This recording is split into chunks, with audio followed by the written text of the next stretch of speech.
From the corner of Munson and Civic Center Boulevard, welcome Fanatics to Menor Ice Arena for game number 26 of your Menor Icebreakers season. Tonight, the Icebreakers host in the Danville Dashers. I'm Angelo Vallada, and thank you for listening right here on YouTube.com, your home and away home for all Menor Icebreakers games. And when you take a look at this week-long series, it was on New Year's Eve. The Icebreakers fell to the Dashers by a final of 3-0. But it was last night Menor snapped a 3-game losing streak and picked up the first win of 2020 as they defeated the Dashers 4-2 to get back up over 500.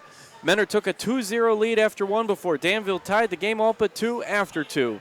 The Icebreakers would end the third period strong with two more goals to get the win.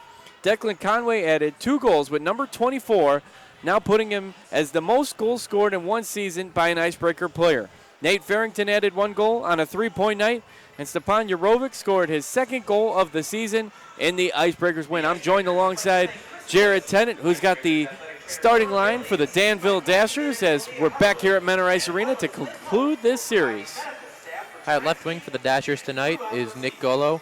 Right wing, Patrick Zelak, and centering that line is Nigel Slade. Left defenseman for the Dashers, Troy Murray. On the right side, Seth Enzor, and in goal, Jesse Gordachuk, who had a tough start last night, but really recovered in that 4-2 Icebreakers win to finish it out pretty nicely. So that is the starting lineup for the Danville Dashers, who come into this series as season finale at 1-1 in this week's recap. Now we got the Ganley Village Automotive starting line for the Menor Icebreakers. The guys in double blue, it'll be Austin Rodebush, number 56, between the pipes for Menor. Left defenseman number 19, Brody Duncan, and anchoring that defense line. Finally get to see him here on the home ice. Yuri Pistuka, number 21, making his Menor Ice Arena debut, but played last night for the Icebreakers. Centering that line, number 9, Nate Farrington. At left wing, Stephen Fowler, and right wing, the Painesville, Ohio native, Declan Conway. So that's the Ganley Village Automotive starting line for the Menor Icebreakers. And Jared, when you look at this one, it's another East-West clash, but these are going to be some pivotal games. We talked to head coach and general manager Ian Duncan beforehand, and with not playing some of the Eastern Division teams for a little bit of time, you got to pick up all the wins you can. Yeah, it's especially going to count later in the season when they finish out with a string of maybe an entire month of Eastern Division opponents, which is not really what we're seeing right now with all these Western Division teams they're playing currently. But one of the keys for the Icebreakers tonight is going to be getting out to a quick start. They're 10-1 when they hold the lead at the first intermission. When they're losing at the first intermission, they've yet to win in 6 tries. Big start is going to be the key here to go 2-0 on the new year. Happy New Year to all of our fanatics out there and from wherever you're listening, whether in Danville, Illinois, Menor, Ohio, anywhere in between or beyond. The Dashers come in with a 3-2 season series lead, and last year the two teams went 4-4, 1-2 against each other in the 11-game series between the two clubs. So we'll see. These two teams are about 500. They're par with each other. So just like this week, 1-1, we'll see who will get the upper hand here as the Icebreakers come into tonight's game at 13-12, 0-0, as they're yet to play in overtime, one of only a few teams to do so. And as Jared said, we'll see if they can get off to that fast start. I mean, those numbers are polarizing. It's very successful or not successful at all. So eventually you would anticipate some of that would improve. But as far as the statistics go, we'll look to see if the Icebreakers can add one early here. And this is 4-4-0 night. So they had a special for all fanatics here at Menor Ice Arena. 4 tickets for $40. And you can get on the action for as little as $13 here at Menor Ice Arena. $16 as well. And $30 for the Founders Room Suite, where you get restaurant quality food, as well as a chance to meet head coach and general manager Ian Duncan and players before the games. Enjoy a great meal and got a great view of the game. So thankful for the fanatics on hand here and you listening at home on this Saturday night. It's an interesting series when you look at it, Jared, as they go to Danville on New Year's Eve, come back in between, go back out to Danville last night, and now return home. So what do you expect? Are the teams going to be a little tired of each other by this point? Yeah, I think you saw some of that last night, obviously, because of some technical issues in Danville. We couldn't watch that game, but from what I've heard, it seems like the officials were a little bit of an issue, and there was some tensions late. And I think the Dashers felt like some of the calls late may have affected the outcome of the game a little bit. So it'll be interesting to see how much of that carries over into tonight. And we'd be remiss without giving our hats off. Congratulations to the expansion team, the Battle Creek Rumblebees, picking up their first win, snapping a 0-24 record and streak, and they earned a hard-fought win on the backs of a goal only 6 seconds into the third period of play, defeating the Elmira Enforcers. And, you know, you just got to give your credit. Those guys have been working hard. You can tell the improvement on that team. They've been through so much already as the last team to join the party.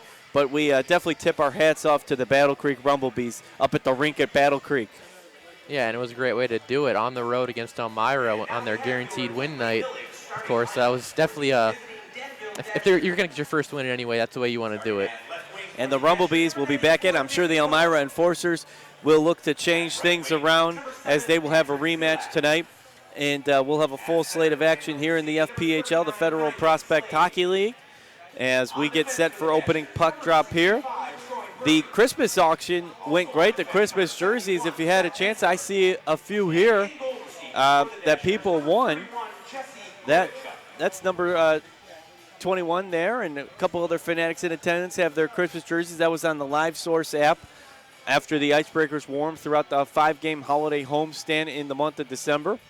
So, and right next to it, look, there's the military appreciation jersey as well. A couple great auctions for the specialty jerseys for the Icebreakers. The military had words like Valor and Faithful. The Icebreakers Christmas ones had Blizzard and Blitzen and Comet and all kinds of winter and Christmas themed ones. It's hard to believe it's the new year already. And Jared, the Icebreakers at 1-0 on the new year. They ended the year of 2019 at 12-12 even. So as we talked a little bit with Coach before the game, not playing a lot of the Eastern Division teams for a while, you have to pick up all these wins in between no matter who's coming on the ice. And how do you feel about where the Icebreakers are right now in the Eastern Division standings? Still with months to play of hockey, of course. Right now they still have plenty to prove. You know, right now they're hovering around 500. They're 13-12 on the season after last night's win. They really have struggled to string together wins over the past month or so. Every time they win, it seems like they follow it up with a couple of losses. So they need to kind of get back to that consistent winning effort they showed at the beginning of the season. And the Icebreakers snapped a 3-game losing streak with last night's win, and that was one of the longer losing streaks of the season for the Icebreakers. Definitely been having much more winning ways here in year 2 from Menor Ice Arena, and we're glad that you make us a part of your Saturday evening tonight as we get set for the teams to take to the ice, where we will take a quick break as we step away, and we'll be back for the national anthem, which is going to be sung by Madison Sakita, and then opening puck drop here from Menor Ice Arena. So keep it right here on YouTube.com. Dashers Icebreakers Series Finale.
and gentlemen, at this time we ask that you please rise and join the players, coaches, and staff in removing your caps as Madison Sakita honors the United States of America, those who are serving, and those who have served, with the singing of our national anthem. Oh, say, can you see by the dawn's early light what so proudly we hailed at the twilight's last gleam, whose broad stripes and bright stars through the perilous fight o'er the ramparts we watched were so gallantly streamed, and the rockets had glare, the bombs bursting in air, gave proof through the night that our flag was still there. Oh, say does that star-spangled banner yet wave o'er the land of the free and the home of the brave?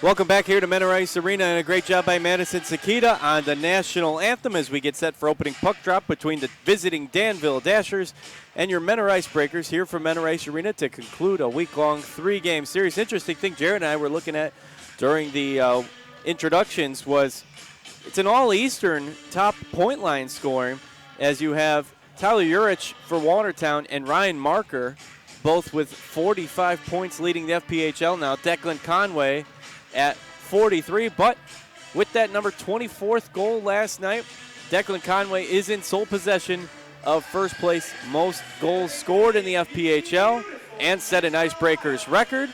But now it's time for puck drop. 20 minutes on the clock. The Dashers will move left to right in their road white jerseys with orange and black trim and black numbers. The Icebreakers back in their custom double blue with white trim and white numbers moving right to left. And we're underway for Menor Ice Arena. Danville trying to clear it out of their own defensive zone, but a wind-up here by Brody Duncan goes off the back glass. Wind-up again now from the newcomer, Yuri Peshtuka, who we got in a trade with the Columbus River Dragons, 5 years with the Carolina Thunderbirds. Good to see him back out. Just a brief spell out there now as they ease him back into the lineup. It'll be interesting to see as he's another one of those scoring defensemen, much like his starting counterpart, Brody Duncan. So it'll be interesting to see what we get from Peshtuka as he joins the team here and gets some more minutes. 19:15 remaining now in the first period, and Danville will send that one up on the near boards to Naher.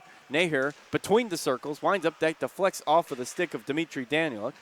Now from the blue line, Danville will chip that one off the backboards, getting there first as an icebreaker. But now Danville able to recover the puck, with Mitch Atkins taking control of it as they cycle back into the defensive zone. Now Fred Hine, one of the great scorers for the Danville Dashers, crosses the blue line, but it deflects off of the skate of a returning Tim Perks and back into the Dashers' defensive zone. Hine now works it right to left to Naher. Naher getting challenged there by Henry Berger, does a twist spin move, but Blake Nader will come away with the puck. Now, in that slot, Danville trying to make something happen. Menor will take it into the far or near corner. Wind-up shot there, gets stuck in traffic, and the Icebreakers will clear it the length of the ice. 18:15 remaining now here in the first period. Good forechecking presence here by the Detroit, Michigan native, Isaiah Crawford. Turner with control of the puck now. Sam Turner, the St. Louis, Missouri native, feeds it out left side, right side, back to Turner. Turner crosses through the neutral zone. Now gets it to Murray. That one flips into the air. Crawford and Murray in a race to get it. Murray boxes him out. Crawford trying to use his stick to extend it around to his other side. But Danville will come away with it. Now, The quick feed to Farrington. Farrington back to Conway. Tries to get it to Crawford. And the Dashers defensive line closes out the corner there. A great defensive play, but maybe Declan Conway made one too many passes there. It's like he had a good look at the net. And now, still in the defensive zone, Danville will flip that one to the neutral zone. And the Czech Republic native Stepan Jurovic will chase it down. He'll feed that up to Farrington. Farrington cycles it back to Diaz. Diaz now centers it to Declan Conway. Conway will dump it behind the net. Now, Danville feeds it up to the neutral zone. Trying to get that to Slade here on the near boards. And Buchel. But the Icebreakers able to get it out to Pashtuka on the wing. Pashtuka, nice stick handle, crosses center ice and will flip that one down off the backboard. So race after it to try to get it before Ben Buchel, the Lansing, Illinois native. Now for the blue line, Tim Perks, left side. That one takes a hard deflection off Patrick Zelak's stick. Another Czech Republic player, but that one for the Dashers.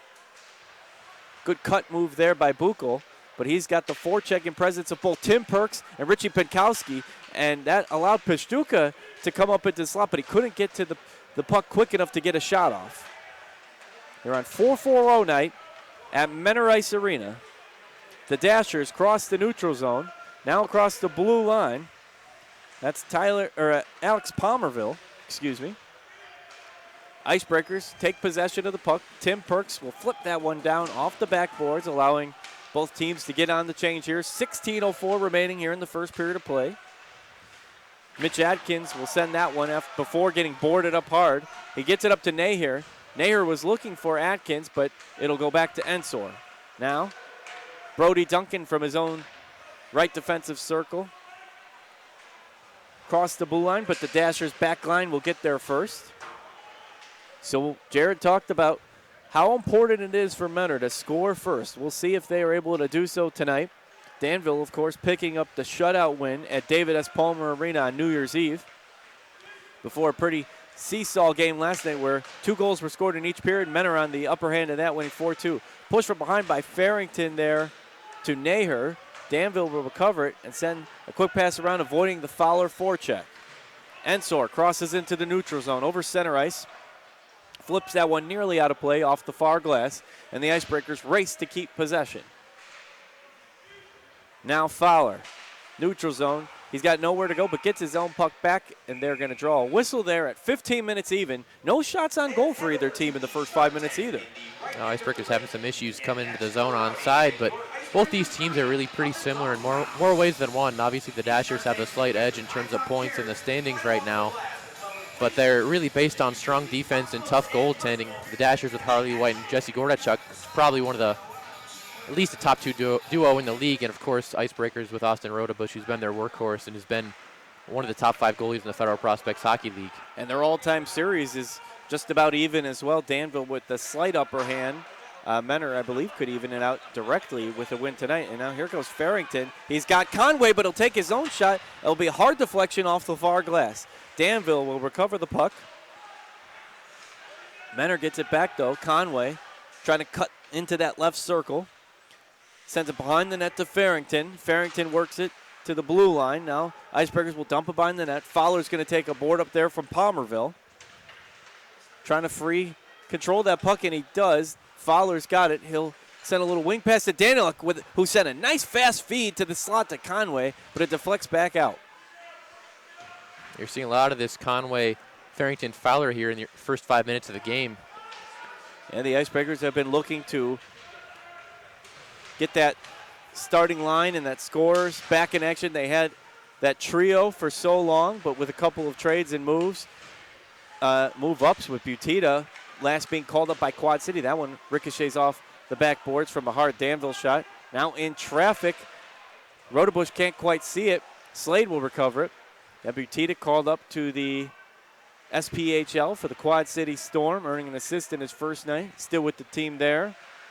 So Menor's been trying to get that line in check, as now a whistle on the ice will go against the Dashers here at 13:30 remaining in the first period of play. I want to tell you, Spuddy's Tavern is the preferred restaurant of the Menor Icebreakers. Spuddy's Tavern, located in Menor on the Lake, will give fans 10% off their bill after Icebreakers home games when you bring in a ticket stub. And Wingate by Wyndham Lamalfa, the preferred hotel for the Menor Icebreakers. Visitors coming from in and out of town can take advantage of special room rates when mentioning the Icebreakers corporate rate when making reservations. Here it's 13-17 remaining in the first period of play. And they were looking for Ney here. They're on the fast break, but couldn't quite get it to him. Puck went behind him. Now Danville looking to set up another scoring opportunity. Hine will dump that one. That was the first shot on goal. What's been a pretty defensive first 7 minutes. Good to see Justin Browson back on the ice for the Dashers. He missed a good chunk of the first part of the season. Fowler had Nada hanging out on the left side slot, but he takes the shot, ricocheting off post, and here comes the Dashers the other way. Naher sends it wide right. Looking to get it to Atkins. Atkins with the feed to Naher, who gets it to Hine, who sends a hard shot in that goes off the back glass. Recovered there. And Buko will send one. And the low save made by Austin Rodebush, and then a little bit of some tangled up there in the slot with Nate Farrington, Fred Hine, but they will step away from each other. 12:28 now remaining in the first period of play.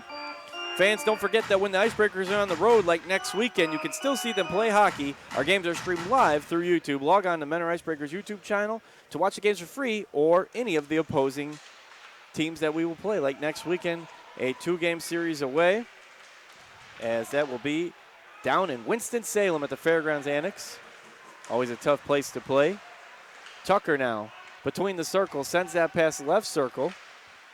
That shot, and another save made by Rodebush short side. Rodebush with a pair of nice saves made in the last minute there for Menor. Yeah, Rodebush has been playing some of his better hockey this season. He stopped 35 out of 37 in each of the last 2 road games in Danville. I believe he has at least a .900 save percentage in his last 3 starts. Another deflection there by Rodebush. Danville keeping it down here in the Icebreakers defensive zone. Wind up save there, and another low save made by Rodebush. So he's really being tested over the last minute as Danville tries to break this one open. They know that Menor struggles when not scoring first. We want to thank our off-ice officials. Brandon Cottis, Joe Knight, Russ Harala, Ryan McDonald, Greg Kopp, Greg Butalis, Scott Tennant, Taylor Rue here, Frank Schmidt, Larry Rummel, Al Moon, Lawrence Rummel on the camera today, Jared Tennant alongside me. Now behind the net. Danville has it, center ice, trying to keep that play alive. Slade will work it left side, a little behind his man, but they're able to dump that one behind the net. Rodebush will come out and get it. 5-1 the shot on goal advantage. When we return from our first intermission break, the Labatt Blue first intermission will bring in the shots on goal, the Vitamix saves of the period as well. Let's take a look around the FPHL. Already some games in action with Watertown and Columbus an early start. Now behind the net, Danville quick to clear it. They cross center ice, does Ensor. Ensor will look, maybe get it to Barakov, and that one will bounce off Rodebush. Artem Efimov Barakov, the Russian native.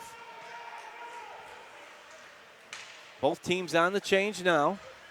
Dashers in their own defensive zone. Work that play neutral zone to Atkins. Atkins crosses blue line. Nobody home there, and Conway will come away with it. Swinging stick, and they're going to get the call against him there. He's trying to keep the play alive, but inadvertently taking down his opponent. Fred Hine takes the spill to the ice. Yeah, too aggressive there by Conway. It's an easy call. Just fell to the ice trying to get the puck, it looked like, but took out the knees of the Dashers. I think it was Fred Hine. So that'll put the Icebreakers on the penalty kill. And it looks like Nate Farrington and Mitch Atkins, the Kitchener, Ontario, Canada native, will take the draw. He was a good player last year for that the Cup final, Elmira Enforcers team, Mitch Atkins was. And Fred Hine will slip in for the draw last second. Icebreakers will send that one the length of the ice. Tipped down by the returning Justin Brosson to lose a little bit of the momentum off the puck there. Minute 46 and the Icebreakers on the penalty kill till they return to full strength. 10:29. Just about halfway through. Wind-up shot by Naher, and almost stuck in on the left corner, but takes a bounce out back to the blue line. Dashers trying to capitalize here on this man advantage.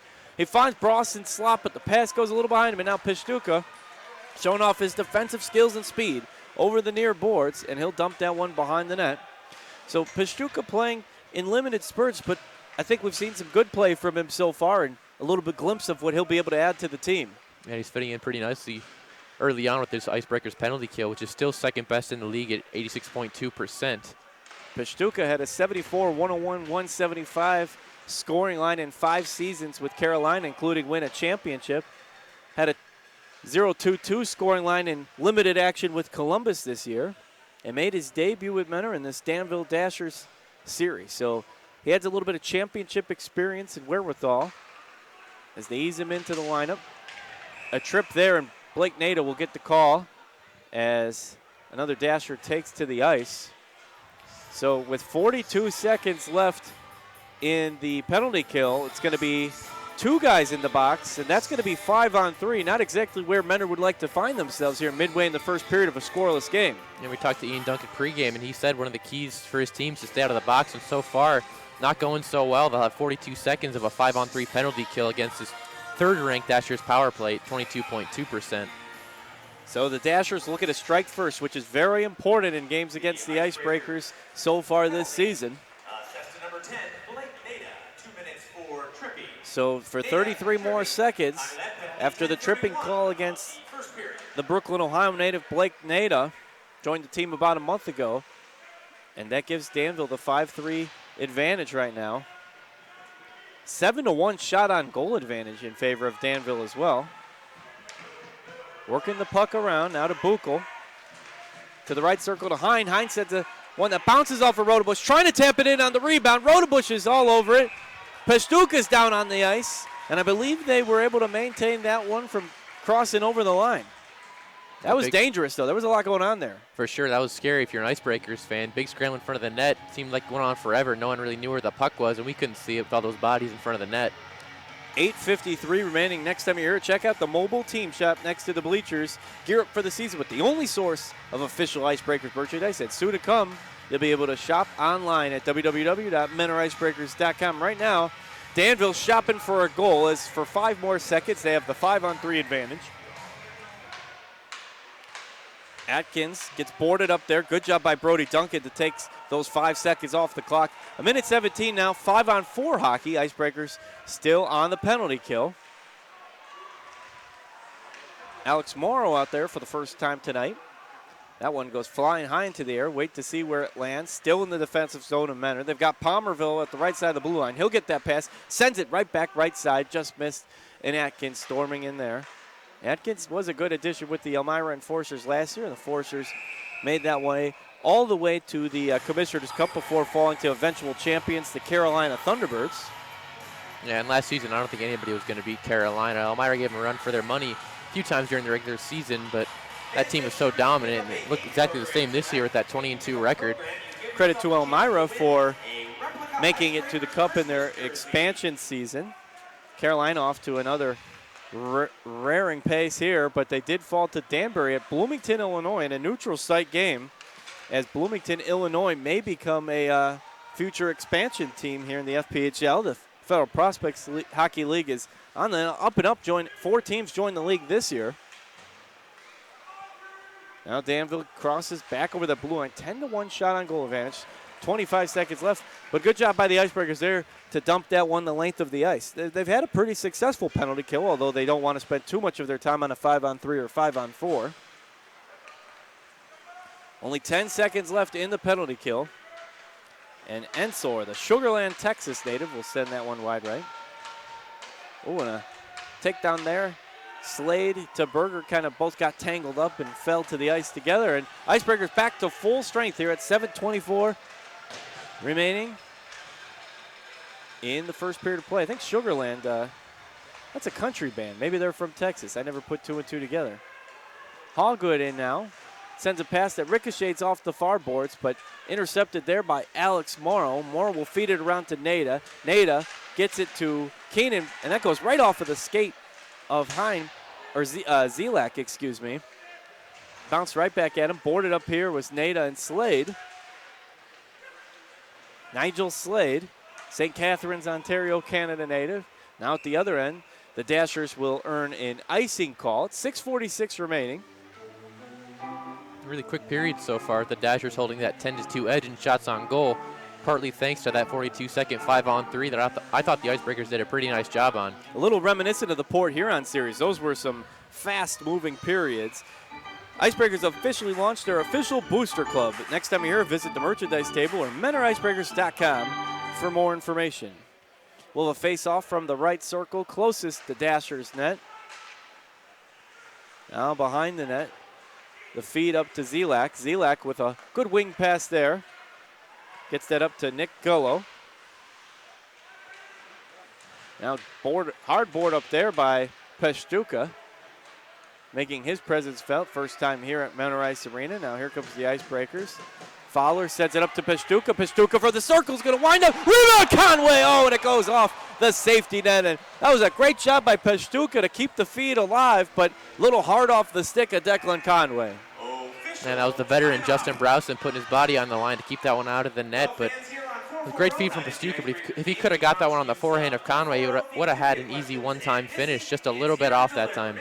And Brawson, the difference maker there. The Icebreakers would like to thank a few of our corporate sponsors: Marco's Pizza, Kemp LLC, Conway Land Title, Toe Drag Apparel, CSP Insurance, Wingate by Wyndham Hotel, Market Street Family Restaurant, Global Real Estate Advisors, Spuddy's Tavern, Vitamix, Homelight and Online Real Estate Company, Lake Erie Marine Sales, Mosaic Properties LLC, Stadium Grill, Preston Products LLC, Bethlehem Christmas Light Park, Cana Winery, Habco Tool and Development, McGarry & Sons, Nova Southeastern University, Auburn Career Center, Mentor Ice Arena, Fitness First, Ganley Village Automotive, JD Cleaners, and Burger IM.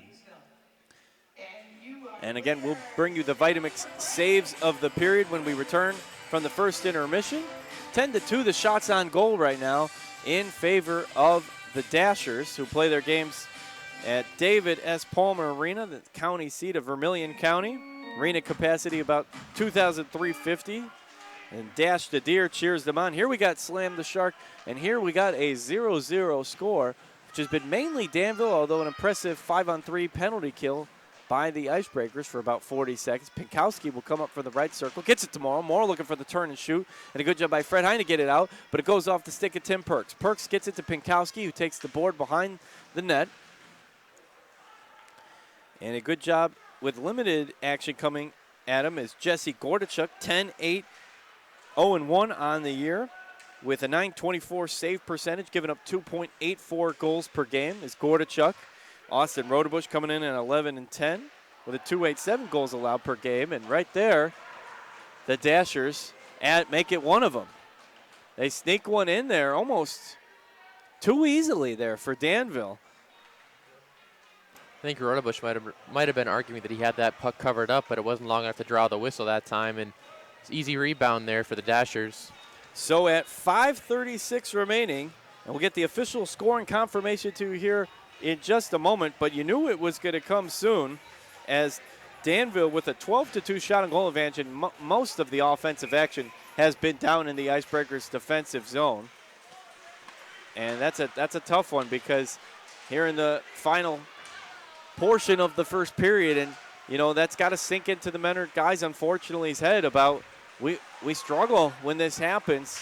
We'll see if they can rebound quickly. I think that's going to be the key. Is the longer the game goes with that trailing deficit, I think that affects the Icebreakers more mentally than if they can score one back quickly. I mean, they just have not been a very good team this season when they're playing from behind, and that early lead's always been important, but it's going to be interesting to see how they can respond tonight. So 5 minutes even left in the first period of play here from Mentor Ice Arena. Danville flips that one into the neutral zone. Brody Duncan will recover the puck. Duncan gets it to Fowler. Fowler challenged there by a swarming back line, and now Palmerville swoops around in the U around the net, works it up right side, crosses into the neutral zone, takes it all the way across the blue line, over the circle, wind up deflection off Rodebush. That was Fred Hine on that goal, his 18th goal of the year. Nahor and Enser on the double assist. And Fred Hine, we talked a little bit about him, how he is definitely the main component of the Dashers offense. His 18th goal of the year, 18-15-33 scoring line. And a whistle on the ice now at 4:09 remaining as Menor gets off its third shot on goal. But Fred Hine, he was a critical member to the team last year for the Dashers, and once again leading the team in leading both goals, assists, and points. Seems like he gets excited every time he plays the Icebreakers because now he leads all scorers in this season series. 4 goals, 7 assists for 11 points in 6 games. So 11 of his 33 points, that's good for exactly 1/3. He dishes it off there, and the fast one to Naher, and Naher thought he had it. I thought he was about to make it 12 points, but Naher caught one on the hand there. That hurts. And that one draws a whistle once again. Fred Hine, he almost made it 2 points in about a minute even.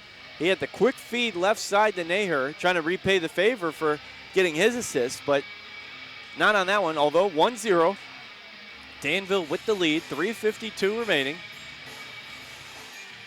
We'll have a face-off left defensive circle. It will be A.J. Tesserero taking the draw up against Tim Perks.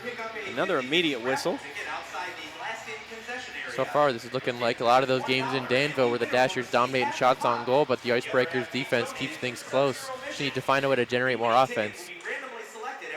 It was a few weekends ago that the Icebreakers made a trade with the Columbus River Dragons, sending Vaughn Costin and Parker Moskal to Georgia for Yuri Pishtuka and Chad Herron.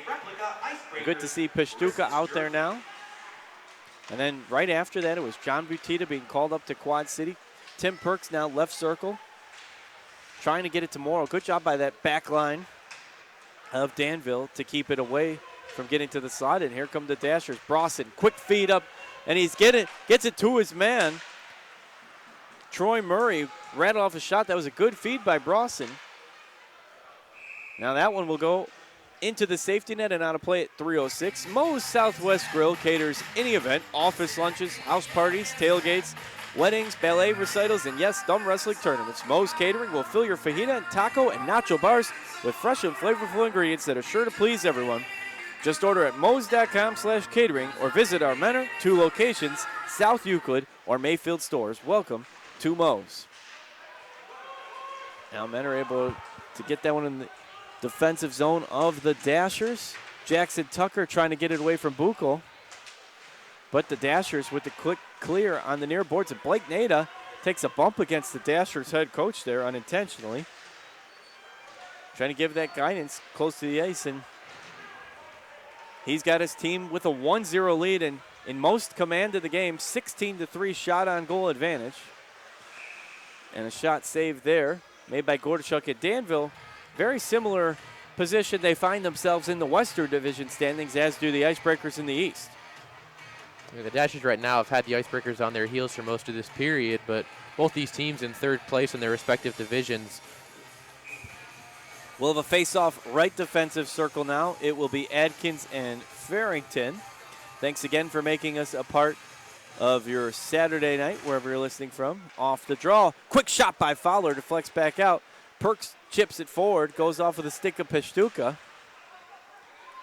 And now on the near boards, battling for control of the puck, going both ways. Murray trying to cross that blue line. He's got Adkins flanking with him right side, but Farrington's able to send the ricocheting pass. Can Fowler beat his man? No, a nice effort there by Hawgood to keep the play in the neutral zone, but Farrington perseveres. He's got Conway slide off the tip of his stick and into the corner. 1-1. Goal number 25 for number 22. And that is huge in the final couple minutes to answer 3 minutes later. Asking you shall receive. Great effort to get it to Conway, and Conway gets that one off the edge of his stick. Now Farrington had 2 guys draped all over him. It looked like that pass was going to be a little bit too much for Conway, but Declan just barely gets a stick on it and deflects it. So it looked like past the right pad of Jesse Gordachuk. You got to give Nate Farrington a lot of credit on that assist. He lost control of the puck, fought to get it back, and then sent it hard in. He knew he could get it to Conway, was only man on the left circle. Declan Conway picks up his 44th point. Good for second most in the FPHL, but find a first place tie. That one deflects off of Rodebush. That's a big goal for Menor because Danville's controlled most of this period. To potentially come out with a tie would be really big for the Icebreakers. Yeah, but trailing 12 shots on goal to be tied is definitely a fantastic.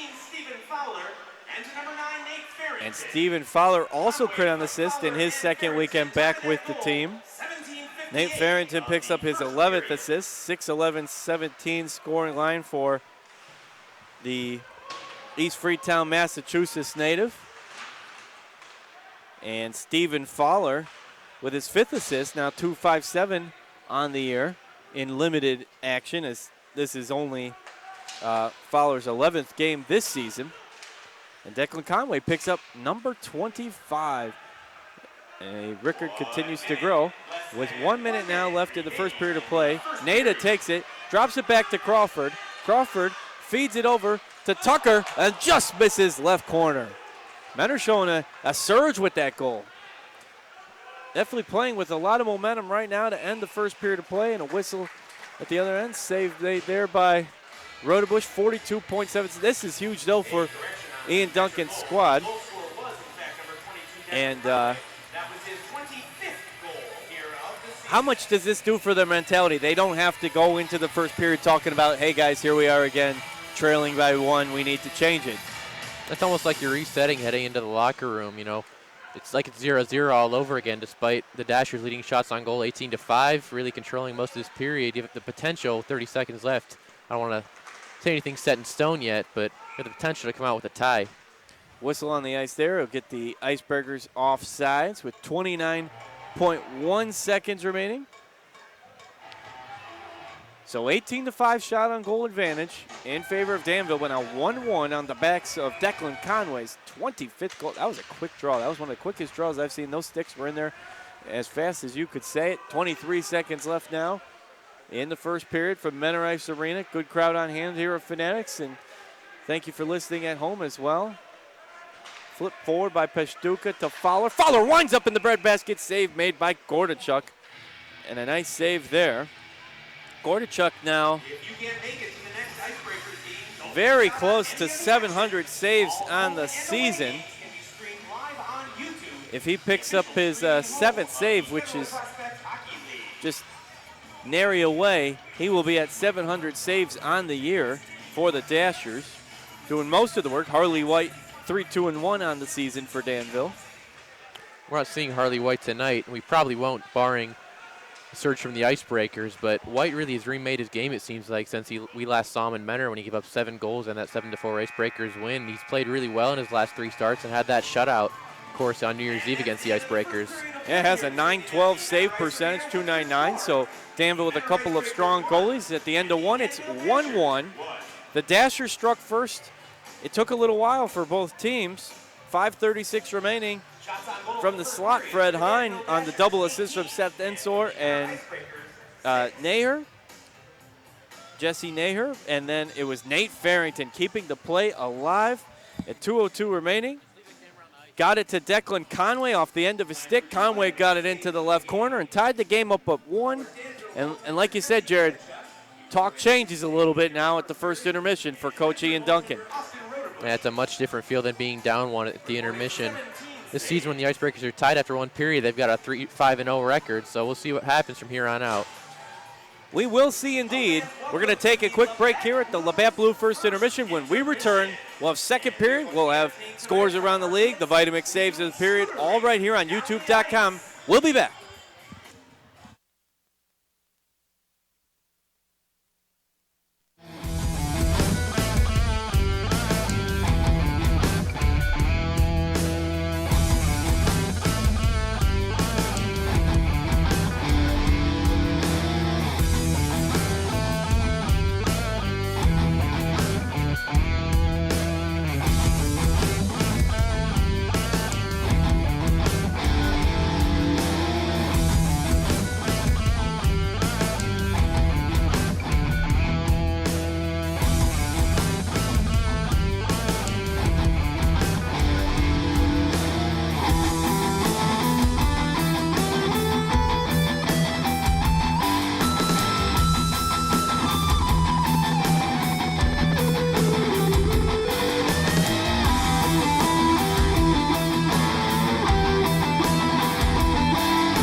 Welcome back to Menor Ice Arena, where it is a 1-1 game as we get set to go into the second period. And Jared's going to take a look around the FPHL scoreboard.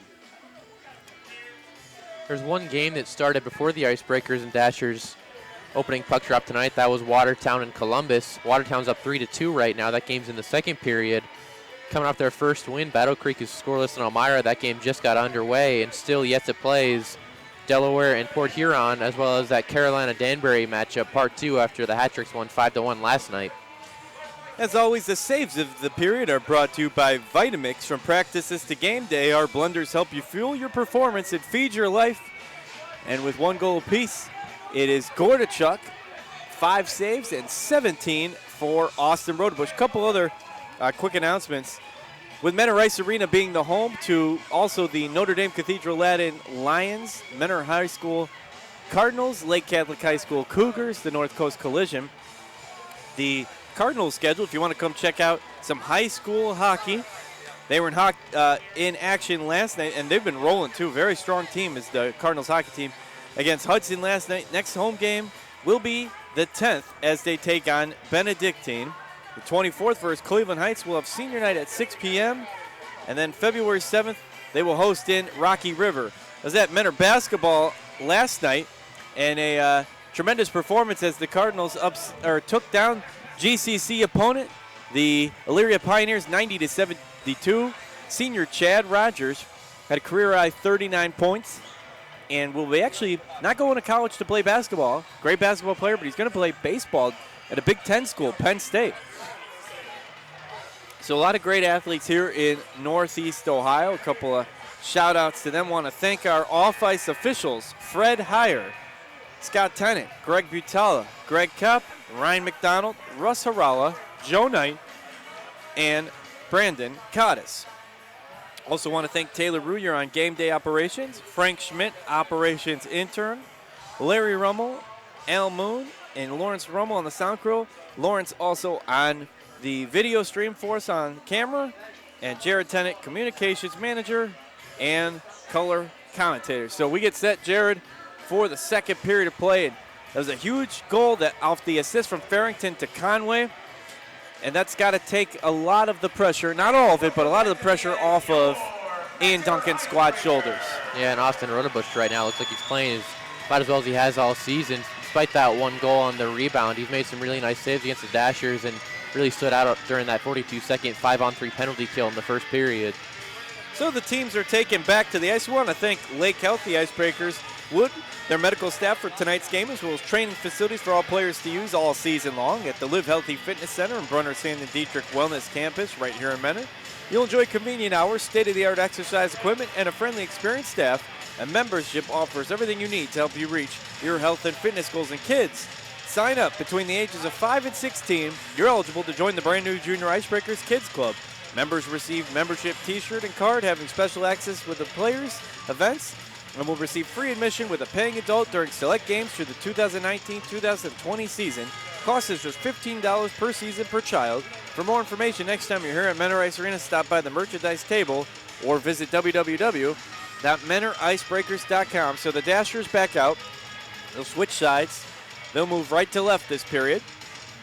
In their road white jerseys, orange and black trim, black numbers. Icebreakers in the double blue. Dark blue jersey, light blue trim, and white numbers will move left to right. And when we take a look at the upcoming schedule, the Icebreakers will be away next Friday and Saturday with a 2-game series at Carolina. They'll return home on Friday, January 17th. We'll tell you about that promotion in a moment against Danville. Saturday, they'll play Danville, and then a Monday, 2 o'clock afternoon game on Martin Luther King Day, the Battle Creek Rumblebees will come to town. So we're underway here, second period, 19:48 remaining. Big board up there to Naher from Farrington. Icebreakers getting into the neutral zone. Peshtuka to Fowler over the right circle, and that'll draw a whistle against Menor. In a 1-1 game, it was Fred Hine picking up goal number 18 to start the game off in the 5-minute mark of the first period. Now we'll have a face-off down here from the left defensive circle in front of Rodebush, as that was against the Icebreakers. Off the draw, quick shot and a glove save. How about that quick shot from Ben Buchel, the Lansing, Illinois native, and the left side glove save by Austin Rodebush, the lefty from Toledo, Ohio. Yeah, one of several Dashers with SPHL experience actually was called up to the same Quad City Storm team that John Boutique is playing for right now. So off the draw, Fred Hine gets it right back to him, centering that blue line. The windup, Duncan gloves it. That's got to hurt, sting a little bit. Duncan able to feed it up to Conway. Conway sort of avoids the board up there from Mitch Adkins. And now the Icebreakers here on the near boards, battling for control of the puck. Fred Hine crosses the blue line, tripped up by Keenan, keeps it alive. Now Nayer winds up to flex off the right pad of Rodebush. Declan Conway now crosses the neutral zone, the blue line over the other blue line. He's got Fowler flanking with him right. And it's taken away, though, by the Dashers. And flipped forward. Now an Icebreaker takes to the ice. That's the Belarus native, Dmitry Danieluk. Palmerville now from the neutral zone flips it forward to Danieluk. But it deflects off a Dasher stick.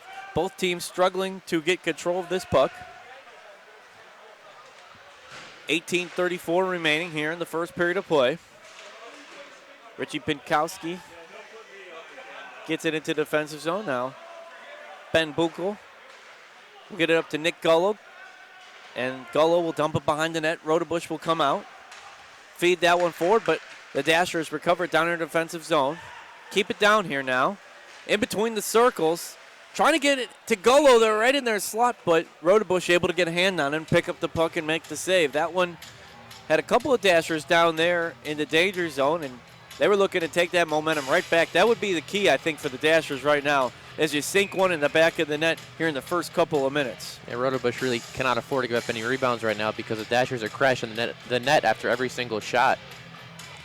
So now face-off left defensive circle. Slade and Nada wind up deflects behind the net now. Tries to work at the slot. That pass goes wide. Murray now loses control of the puck, and it will be Ensor cycling back all the way in his defensive zone to get it. Nice forecheck there by Jackson Tucker, the Matthews, North Carolina native. And that pressure allows him to get it to Berger. Wind up deflects off the pads at Gordichuk. Here come the Dashers. Can't quite get control of the puck, but now they do. That feed lost, though. Crawford's going to have a chance. Can he get the fast break? He's going to cross that circle. Murray's going to be there. Work to get it to Tucker. And I'd say that's an impressive couple of plays by Jackson Tucker, both offensively and defensively. Yeah, Tucker and Crawford, the current line mates and former college teammates at Trine University. And that would make sense why they've had such good chemistry together. I was That'll wondering. do it. They've been playing together for quite a while. 21-7, the shot on goal advantage in favor of the Danville Dashers. Nice circle work there. Gets in between the circles was number 26, Sam Turner. Couldn't quite get off a hard shot, though. Now behind the net, wind up shot by Brawson, deflects back out. Here comes Conway, crosses the blue line. He's got Farrington, maybe repay the favor, but a good interception there by Alex Palmerville. Macedon, New York native, played D3 hockey at Worcester State University. That'll draw whistle at 16:44 remaining here in the second period. Going back to the other end, Austin Rodebush made that save on Justin Brawson from point-blank range look easy. That's not an easy save to make against the captain and one of the all-time leading scorers in the FPHL. Yeah, credit to Rodebush. Friday, January 17th is Educators Night with the Icebreakers. All educators and school staff who present a valid school or preschool ID get a $3 discount on tickets to the game. Fans are invited to skate with the team after the game, too. Post-game skate is free if you have your own skates. And if you need to rent skates, they're available for just $3 as the arena skate rental. That will be the Danville Dashers back in town for their final 2 games of the season series here in mid-January. And for the first time tonight, the Lake Health power play is in action due to a penalty against Alex Palmerville for interference. Icebreakers would like to thank Chris Lewis, Rashawn Bailey, Cassie Mann, and Malia Harwood, as well as providing Lake Health medical staff tonight's game and throughout the season. And first power play opportunity for the Icebreakers tonight. We'll see if they can make something happen. Minute 32 remaining here in the Lake Health power play. 16:12 on the clock. Icebreakers trying to get it to Farrington there at the right side of the blue line. Good job by the Dashers back line to clear that one away from him. Now Pashtuka gets it back to Duncan. Duncan to Conway. Conway will work it right circle to Fowler. Fowler to Farrington in the slot. Went for that quick reflex shot, but it went high over the net. 1 minute now left in the Lake House power play. It's a little bit of a different group than we normally see on the power play with Pastuca now in the fold and a couple of injuries. It's Conway, Farrington, and Fowler, that top line tonight for the Icebreakers. Getting a couple of good looks at the net in the first minute of the power play so far. Farrington fresh off a three-point night last night, a 1-2-3 effort, and involved on the assist tonight. Almost gets a score there on that opportunity. Danieluk with the long shot and the glove save made there by Gordachuk. So 34 seconds left in the power play, yet to score on it. But I would say this has been a stronger effort by the Icebreakers on the power play. Yeah, with 8th ranked power play right now, it really seems like it's been tumbling over the last month. Only 16.2%, but they did convert in the last minute of last night's game to seal that 4-2 win. That was Declan Conway with his 24th of the year. 5th power play goal in the season for Conway. Danieluk now sends that one wide left, 28 seconds left. Alfonso Diaz flips it forward. Nice move by Dasher's back line from a seated position there. It was number 68, Logan Hallgood. So Hallgood wearing a different number tonight, normally number 44 for Danville, 68 tonight. Made a nice stop there, and how about a nice save made there, high, chest level by Gordachuk, who has crossed now the 700 save mark on the season. Looking for win number 11 on the year. Austin Rodebush looking for win number 12. And Rodebush has one shutout on the year. Gordachuk with none. Neither one will earn one tonight, obviously in a 1-1 game. 2 seconds left in that power play. It'll expire, and the Dashers back to full strength. Still a 1-1 game. 14:40 remaining here in the second period of play. Thanks again joining us here on YouTube.com, wherever you're listening from. Now battling for control here in the neutral zone. It looks like the Dashers will earn it. They'll cycle it back. Good forecheck now by Declan Conway, who picked up his 25th goal of the season, leading the FPHL. Now Hallgood will try to avoid Conway's forecheck and the good presence on the opposite side by Fowler, but Danville beats the rush. And it's stolen there by Stephen Fowler, but pickpocketed right back by Hallgood. Hallgood will send it center. He was looking to get that one to Tesserero, but it goes off an Icebreaker skate. Stephen Fowler over the right circle to the slot. Good move. Conway rebound. Bounces back out. Nice stance there by Jesse Gordachuk. And Conway was quick as a whip on that one. Stephen Fowler set him up. Looked like Fowler was going to have to cut behind the net, but was able to get to the slot there. So good offensive stance, but the Dashers keep it out of the net. Yeah, I thought for sure Conway was going to get his second of the night and 4th in the past 2 games against these Dashers, but Gordachuk shows off why he's one of the top goalies in the league right now. Saturday, January 18th is our tribute to first responders. All emergency personnel and first responders present their ID will receive $3 discount to tickets to the game. Icebreakers salute all their first responders and military, and that's against the Dashers. If you remember last year on January 19th, that epic snowstorm. I was wondering if the game would go on. Luckily, the snow stopped for a little bit, but accumulated about 12 inches in about 4 or 5 hours. Definitely needed the first responders in that night and in these wintry seasons. I'm sure Danville gets quite a bit of snow as well. Levi Armstrong now to Gullo. Gullo's trying to work it back to him in the slot, but Tim Perks all over him. Now gets it back to Palmerville. That one goes off a stick clash. Now behind the net. Danville looking to turn it. And wow, a giant collision in the net to Austin Rodebush. It's like Pastuca and that was Levi Armstrong for the Dashers were getting into it and ended up taking down Rodebush.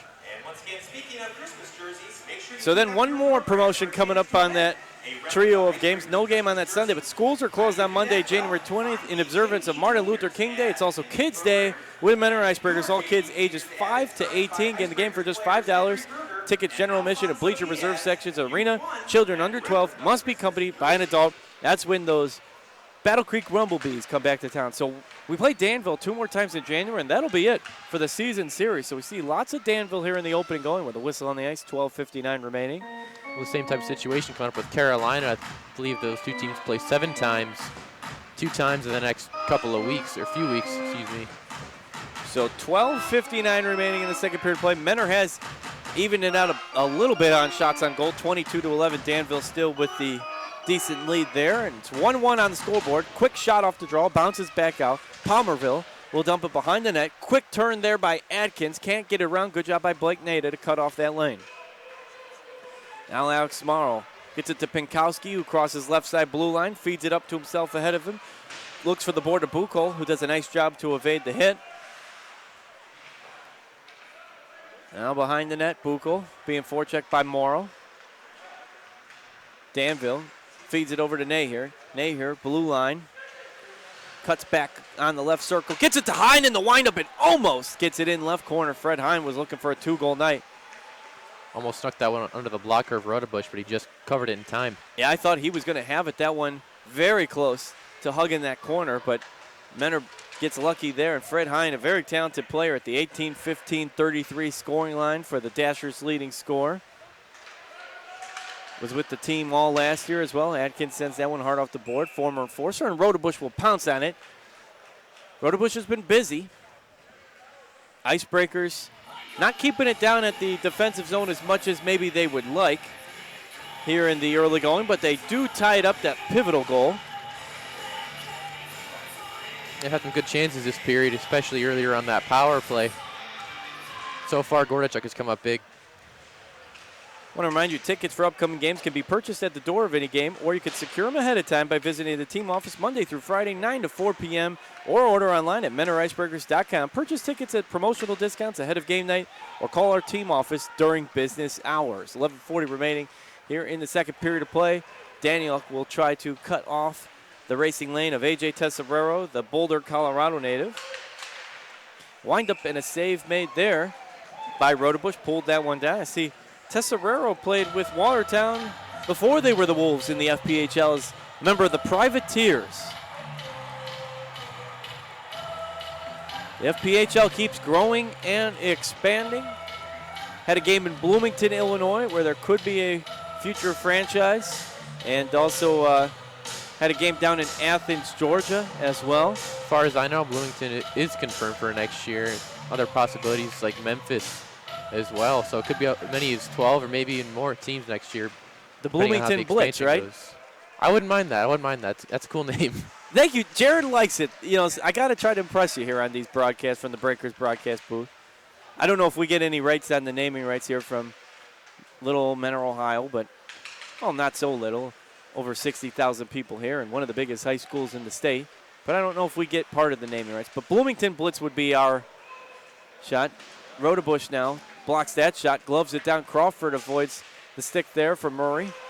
Danville keeping it down here in the zone at Tesorero. Another glove save made by Rodebush. He is seeing puck after puck come his way. I mean, 3 times the Icebreakers looked like they were going to get it out of the zone, and 3 times the Dashers stole it away before they could, generating tons of chances on Rodebush, up to 27 shots. As the late great Pete Franklin always said, one of the 2 hardest things to do in professional sports is stop a flying puck coming at you as a goaltender. The other is hit a 90-mile-an-hour baseball. And Rodebush is testing that theory. That's what, his 4th, 5th glove save in a row in the last couple of minutes? I was just saying, last 10 seconds or so, I think he's had 4 saves Glove over save. and over. Rodebush, glove save. Rodebush, glove save. It's like Groundhog's Day here. There's another one. That one will go wide left, though. No glove there. Little wide left. 10:43 remaining here in the second period of play as we work our way to the Labatt Blues' second intermission.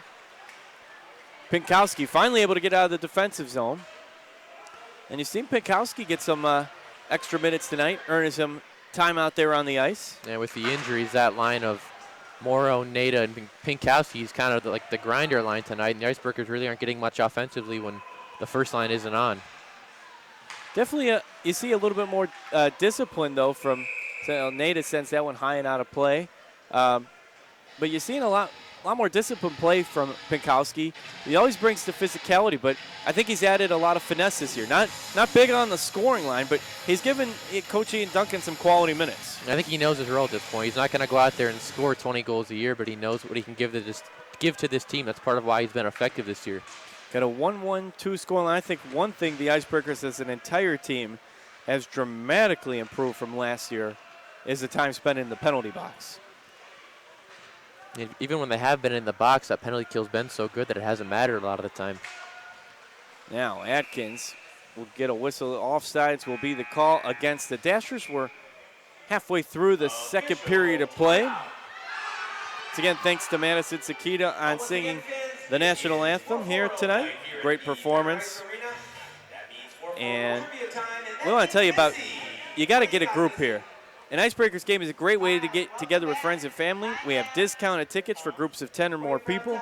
Contact us directly for more information on how to schedule your group for a night with the Icebreakers. And Jared, it may be Saturday, Sunday may be tomorrow, but Mo Monday continues the weekend. Sure, you might be physically at work or in school, but your mind is still on weekend time. That's why at Mo's we've got burrito specials that will make you feel like it's still lazy Sunday, even though it isn't. So end the weekend with Mo Monday and visit us at our Menor, 2 locations, South Euclid or Mayfield stores.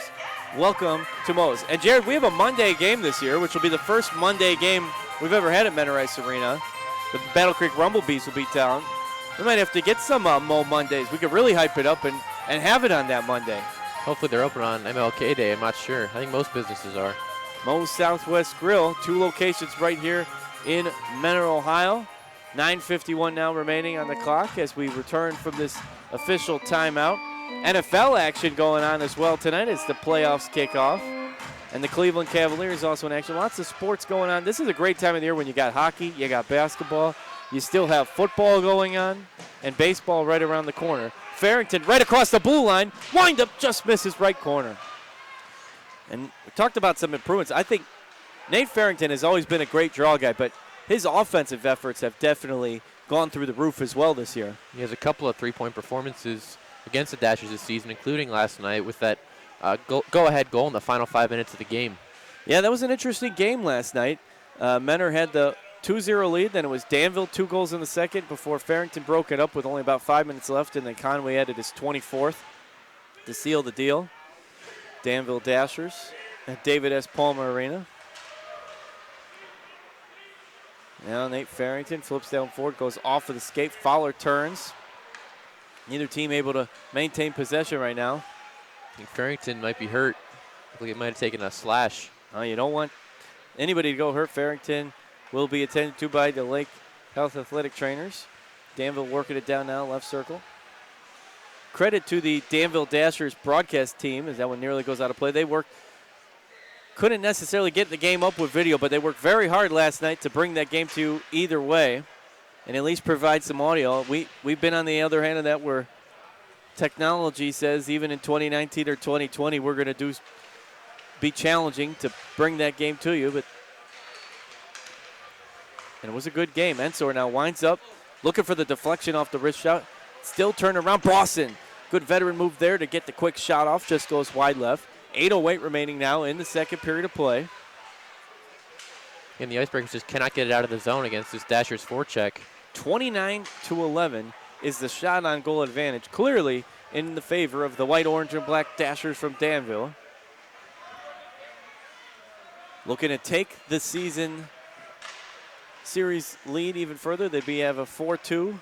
Men are looking to even that out. Tesserero makes his way into the neutral zone, flips that one down along the near boards. Jurovic will avoid the hit, still trying to clear it out of the defensive zone. 7:30 remaining now in the period. Coach Duncan's squad took the momentum in the final 2:06 of the second period. Unable to do much with it other than protect the tie at this point. 7:14 in the second period. Jurovic trying to flip it forward. They're stuck in this defensive zone. Cannot cross the blue line for good. They get a dump down at the length of the ice, which allows them to be on the change here, but no offensive production really here over the last 5, 6, 7 minutes. Well, Farrington standing up on the bench, but looks like Nader replaced him on this top line, so he does end up missing at least a shift. And we got Slam in the house here. He's going to get the Fanatics into this one at Menor Ice Arena. Had a good interview with Coach Ian Duncan before the game. You could check that out on the Icebreakers website and social media. Talking about New Year's goals and resolutions for the team. Right now it's Blake Nader going to the box as the 1980 cut from the Duke album by Genesis plays Misunderstanding. And 2 minutes back on the penalty kill for Menor. That's been one of the issues with Nader so far. He's really provides a physical presence and he's played well, but he needs to stay out of the box. The Menor Icebreakers penalty to number 10,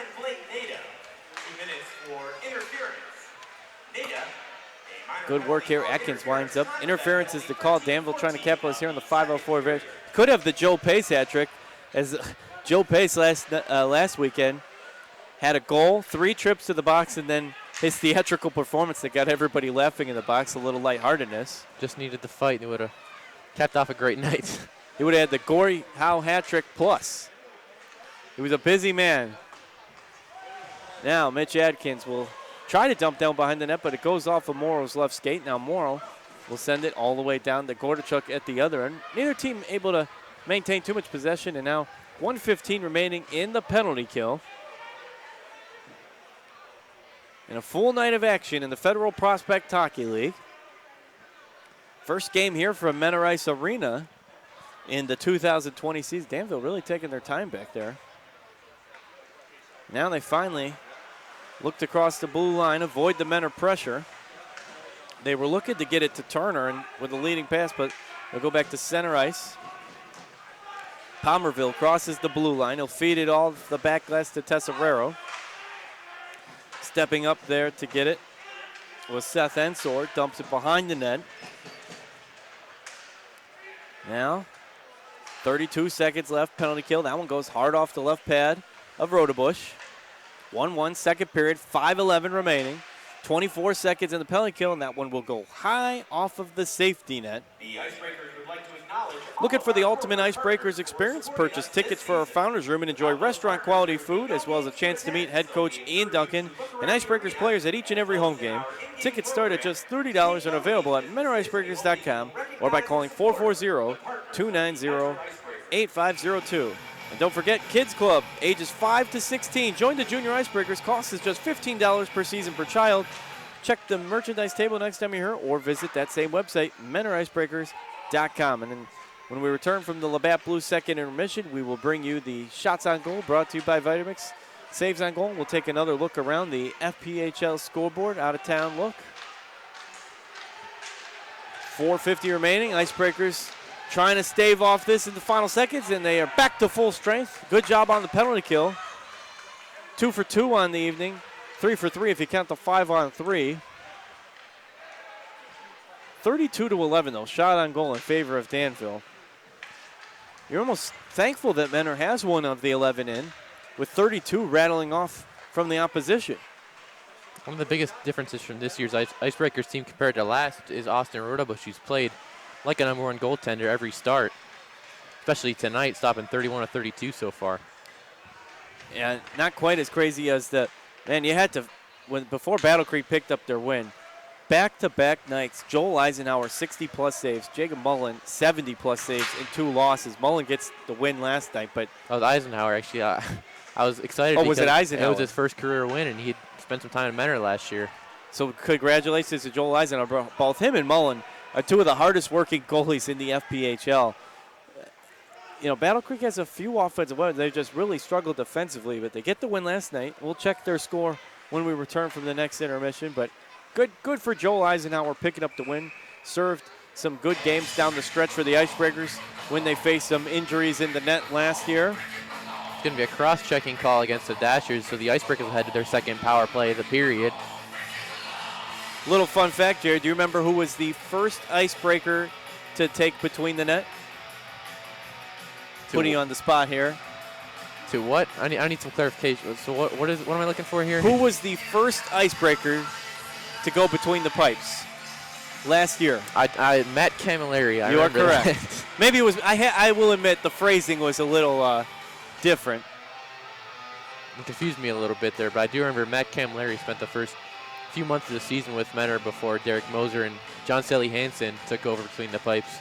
And both of those guys had some pretty good efforts. Moser at one point had back-to-back shutouts, I believe, and finished with 4 in the season. He led the league at one point. He retired this past December.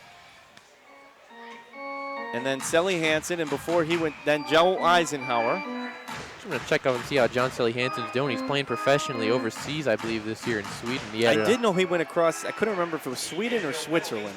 He had an offer to be a number 1 goalie for the club over there.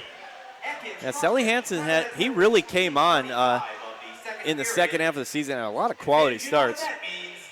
Yeah, playing well. 2.71 goals against, along with a .910 save percentage in Sweden's Division 3. Does it happen to say what his record is, or? No, need elite prospects has got to get on that. Don't have any stats for that. All right.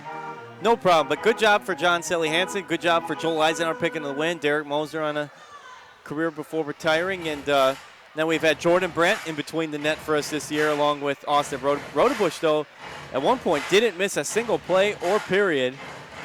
I don't remember exactly how many games in a row it was for Rodebush, but he was the definitely league leader in minutes. He played every game up until that game in Danville. I believe it was December 6th. He got hurt midway through. He got in a fight with Nigel Slade, it was, against the Dashers. Ended up breaking his hand. And then he missed 4 games, I believe it was. And then just 4 minutes of a period. That was due to an equipment issue, though. Not the other end that goes wide right. Yeah, you look at Rodebush has actually played 1,232 minutes and 42 seconds before tonight. So definitely a workhorse here, including setting the franchise record for most saves in a game. He had 54. That was an impressive effort. That one goes just wide right from the stick of Brody Duncan from beyond the blue line. Minute 6 seconds still left in the Lake Health power play. Icebreakers have struggled a bit on the power play. Did get a goal last night. Now, Conway to Crawford. That pass behind them. Hine will send it wide right, but I think Keenan's going to get there first, and he will. The Doylestown, Pennsylvania native. He actually played. We have a lot of players that have spent some time in Sweden. Keenan and Rodebush. It seems like the Division II league over there is really similar. If you exceed in that league, usually you play pretty well in the FPHL. Now Daniel, it goes just wide right. 24 seconds left in the Lake Health power play and a minute 56 on the clock. Second period, another fast-moving game. Where do you think this one ranks as fast as those Port Huron games last weekend? Were a couple of the fastest-moving games I think I've been a part of. Now this one's up there as well. It feels like we just started and it's already minute 56 to go in the second period. So we'll have a face-off here. So this power play will expire one way or another before the end of the period, either with a men or goal or just with time elapsing. Still minute 56 left on the clock for the second period, headed towards the Labatt Blue second intermission. And Stepan Jurovic back to Tim Perks, but Stepan Jurovic back to number 6 after wearing number 27, Christmas edition. Icebreakers with a few players still out tonight. Mark Esery, Zach McKenna, wind-up save, knocked out there. Gordichuk, loose stick. Good to see Yuri Pastuka out there, though, for the first time on home ice. Made his debut in this Dasher series on the road. Danville looking to get past the stick of Alfonso Diaz there. That was well done by Diaz on the stick lift. And he did his job. But the power play expires. Both teams at full strength. Thanks again for joining us on YouTube.com. The feed now up to Fowler. Crosses the blue line. Works his way between the circles. Wind-up shot. And Gordichuk goes low and knocks that one back out. That was quick to get back out there. Minute remaining now. Wind-up. Hard shot there from Artem Efimov Barakov. Say that 10 times fast. Stephen Fowler showing off his speed on the other end. Got a really good look at the net. Seemed like Danville had it covered all the way, but Fowler generating something out of nothing. So men are still about half on the shot on goal, trailing 15-33 in that remark. Slam getting the Fanatics into it here with 55.8 seconds remaining in the second period of play. And officials sorting out some last-second business here. Got to check out a game here at Menor Ice Arena. Tickets start as low as $13 plus free parking. Great entertainment, all great views, no matter in your general mission, the reserved bleachers, or in the Founders Room, the ultimate experience. Concession stands on hand, merchandise table, fun with the family. Now Barakov feeds that one back center, goes wide right, behind the net, trying to keep it alive. Thought about how much fun I had. First hockey game was the Cleveland Lumberjacks. I bring that up. Jared, the Cleveland Monsters, Lake Erie Monsters, returning as the Lumberjacks this weekend. Do you remember the Lumberjacks in their aqua white with the beaver? I am too young, so, you know. They beat the Milwaukee Admirals, though, in the AHL last night 3-2. Yeah, a couple of big wins. The Admirals are actually the top team in the league right now, and the Monsters got 2 consecutive wins over them. So good couple of days for pro hockey in Northeast Ohio.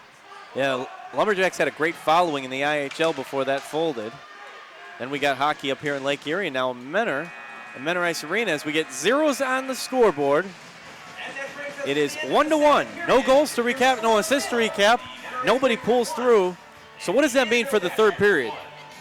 Right now, the Icebreakers are leaning really heavily on Rotabush. You just hope he can keep it up and try to sneak one past Gordachuk. They showed they could do it last night with 4 goals on Gordachuk, who has the 3rd best goals against and I believe a top 5 save percentage as well in the FPHL. But Danville led shots on goal 14-5 that period, 15-5, excuse me. So once again, the Dashers heavily outshooting the Icebreakers.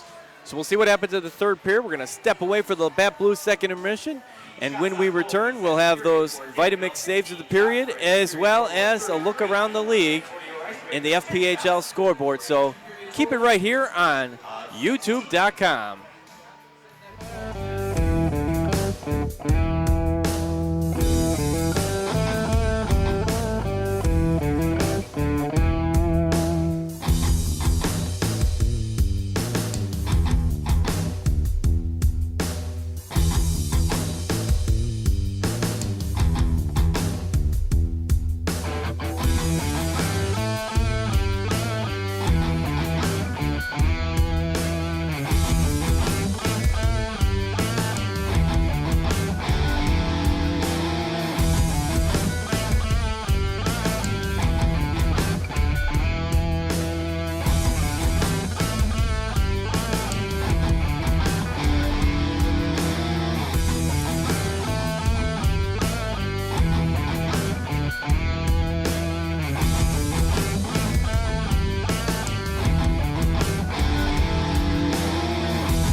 Welcome back to Menor Ice Arena, where the score is 1-1. Danville scored first.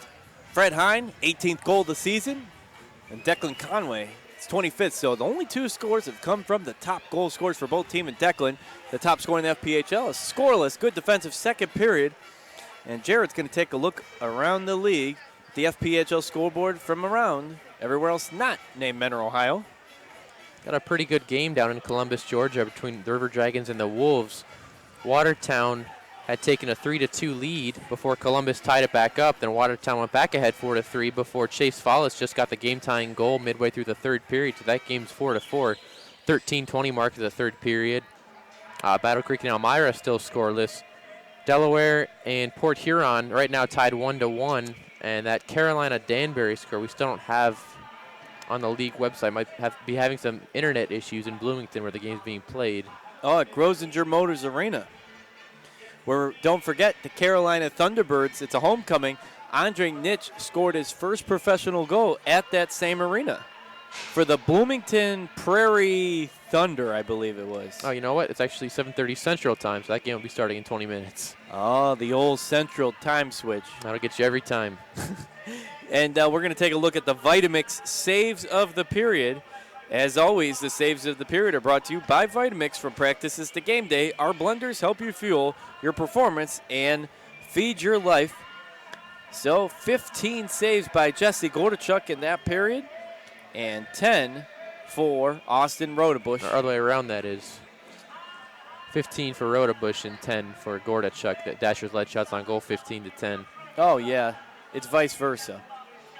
Strike that, reverse. You ever see Charlie and the Chocolate Factory? I have seen that. For once, I don't understand one of your references. Do you know where Willy Wonka says we've got so much time and so little to do? Strike that, reverse it. I do. Oh my! I can't believe this. I actually understand something that you're referencing. Reference mania here. So we had to get out of the 80s music category and move to... Now, have you seen the original Charlie and the Chocolate Factory or only the trippy Johnny Depp version? I've seen both. Tell me you prefer the original version. Not sure I have a preference because I don't really care for either movie. You don't like Charlie and the Chocolate Factory? Overrated. Whoa. Yep. All the right. credibility you just earned from knowing the reference. What's wrong with Charlie? He's a down-the-luck kid. He finally finds his golden ticket. Nothing's wrong with him. Just the movie's overrated. It's what it is. Well, I Can't personally would have to go with the original version. Gene Wilder as Willy Wonka. I didn't really care for, in your defense, I didn't care for the new version. It was a little too psychedelic for my taste. I wasn't quite sure what they were going for, although I've heard people say it's closer to the original or the book script. But, hey, the things you talk about during the Labatt Blues second intermission.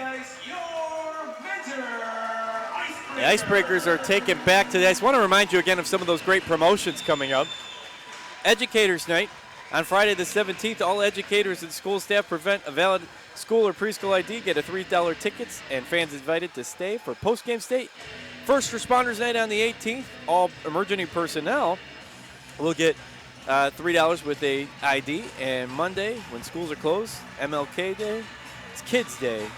Kids 5 to 18 will get in for $5 with a paying adult. A lot of cool promotions coming up. Tonight's 4-4-0 night. Hey, I checked out at the other rink, Jared. The Mayfield Wildcats are in town playing the Notre Dame Cathedral Lions, and Mayfield scored a shorthanded goal. Big night here at Menor Ice Arena. I got 2 games going on. A lot of action here at Menor Ice Arena. Of course, the game here is all knotted up at 1. Defensive stance in the second period. Now, to start the second period, I would say Menor carried over the momentum with the goal in the final 2 minutes. Who would you say has the upper hand in momentum coming into this period? Honestly, not sure either team really does, with the score being 1-1, and both teams have really played well so far. Dashers controlled play for most of the game. You can tell by their 33-16 shot on goal advantage, but it's anyone's game right now. And again, if the FPHL brass are listening, Jared and I put our vote in for the Bloomington Blitz as their name. I could see the logo, although I wouldn't be able to draw it for anyone because I can draw only marginally better than I can skate. And if you remember how much I could skate, that is not at all. 19:51, and we're underway here in the third period of action. Oh, and a hard clash there by a Dasher behind the board. I'm not sure who that is. Hopefully he is all right as he is slow to get. Hey, he took a shoulder first surge there into the back glass. Basuka was quick to check on him. I'm not sure he meant to hit him like that. Didn't see the hit itself, but it didn't look good in the aftermath. Yeah, I always hope everyone is all right here, whether for the opposition or the home team. That was pretty sure he led in with his shoulder right to the glass from the hit. Unintentional, but still definitely hurts.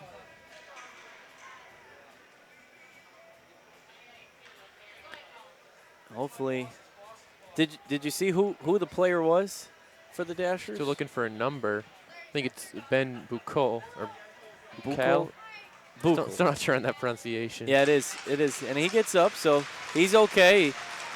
Peshtuka, nice sportsmanship there to make sure he's okay. I mean, it was a hard physical hit, but obviously wasn't intending to take down Bucol to that extent by any means. And good to see Bucol walk it off on his own power. The righty from Lansing, Illinois.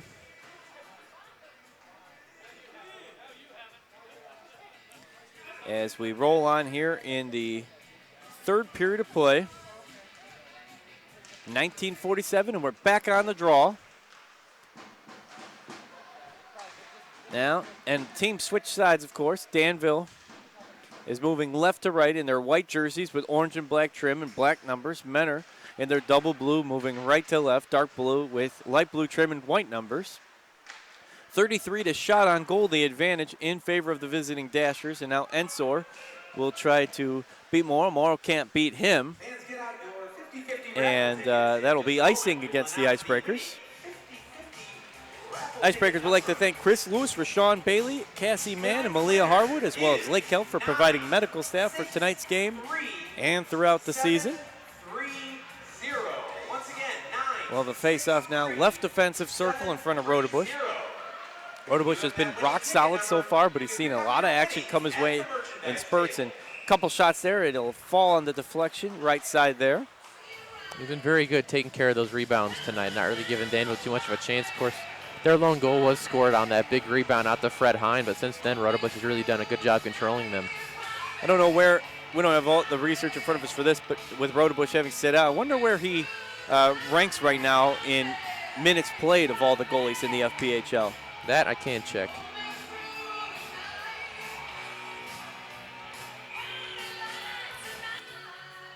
So 19-15 now from the left circle. Joe Keenan sends it around wide. Ensor just misses wide right. Now the Dashers going left to right, back and forth here on your radio dial. Fowler looking to get it out of this defensive zone. He would have had a breakaway, but Murray able to keep possession. Now he goes for the high leaping save. Now center ice, they'll cycle it back to Ensor. Ensor in his own defensive zone. Dimitri Danieluk will take it in the blue line from the neutral zone, flips that one forwards, but now Ensor crosses over into the neutral zone, crosses center ice, gets stick tangled up there with Tim Perks, the Oxford, Michigan native. 18:29 remaining. Glove down there, push out of the way from Nigel Slade, the physical man from St. Catharines, Ontario, Canada. Good play there. Now Gullo in his own defensive zone will feed it forward. And crossing finally blue line. So we have not had a goal scored for 24 minutes in this one. Danville looking to break that open. They'll dump it the length of the ice. Gordichuk will come out. Crawford quick to cut back. Across his own right circle. Takes a hard stick clash there from Justin Brawson. And the save made here. And Oxmoor will take a little slip. Get back to his feet. Going back to Rodebush, he does lead the league in minutes played by a pretty significant margin, at least a full start over Jeremy Pominville for Watertown. See, I had a hunch that might be true, but I didn't want to overstate that. Jared, quick on the research. I mean, you got it covered, Jared. Yeah, the official Icebreakers research team's always, they've always got my back. So he leads it. He's the only guy in the 1,200-minute mark. Yeah, there's really a core group in the league: Rodebush, Pominville, Gordichuk, Taylor, and Rutledge, who have played over 1,000 minutes and really done the bulk of the work for their team. You could throw Troy Passingham with Elmira in that group as well, just short of 1,000 minutes. And did Rodebush miss 3 full games, or was it 4?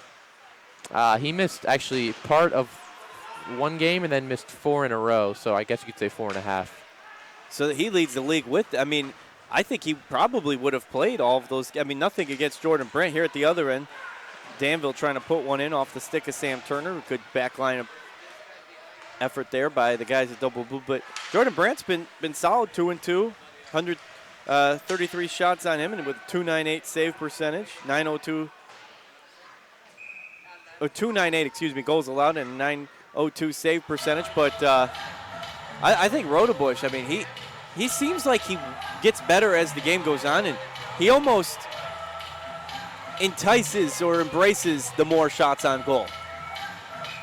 I mean, you don't see a goaltender play as often as he does all too much, especially in the FPHL. Usually you have a goaltending tandem, but Rodebush really has been the workhorse for this team. That's what it's going to be like as long as he stays healthy.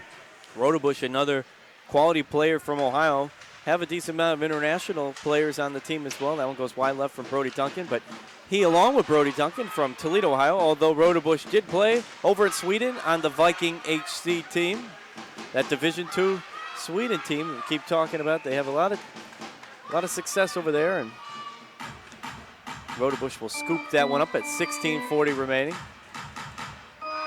Did it sit? What team was Selly Hansen on over there? Was that the Viking HC, or was he on a different team? I intentionally did not say the team because I would have sounded stupid trying to pronounce it. I love your honesty, though, Jared. Well, you want to redeem yourself. Would you like to try to say the city or the team that Thomas Stewart Dam played in Iceland? No, just no. I think you'd probably have better luck with the Swedish one, I'd have to guess. Now, Declan Conway across the center ice. Good feed over to Fowler. Fowler gets it to Conway. Almost put it in himself, did Fowler. Duncan goes off a skate. Nice placement there. Keeps it alive down in the defensive zone. But, that one gets away from an errant pass there. Right idea, but it didn't go forward. It went well beyond the scope of Brody Duncan's stick. Yeah, just too sloppy. The Icebreakers seemed like they had something going there in the offensive zone, and that just kind of killed the momentum. Not many power play opportunities for either team tonight. It's been a relatively clean game. At 15:57, that one wide open net, but no Dasher there to put it in. Rodebush got pulled out short side. 1-1 in the third period with 15:46 to go. Fowler tries to stick in his way through. Jackson Tucker extends a stick out as well.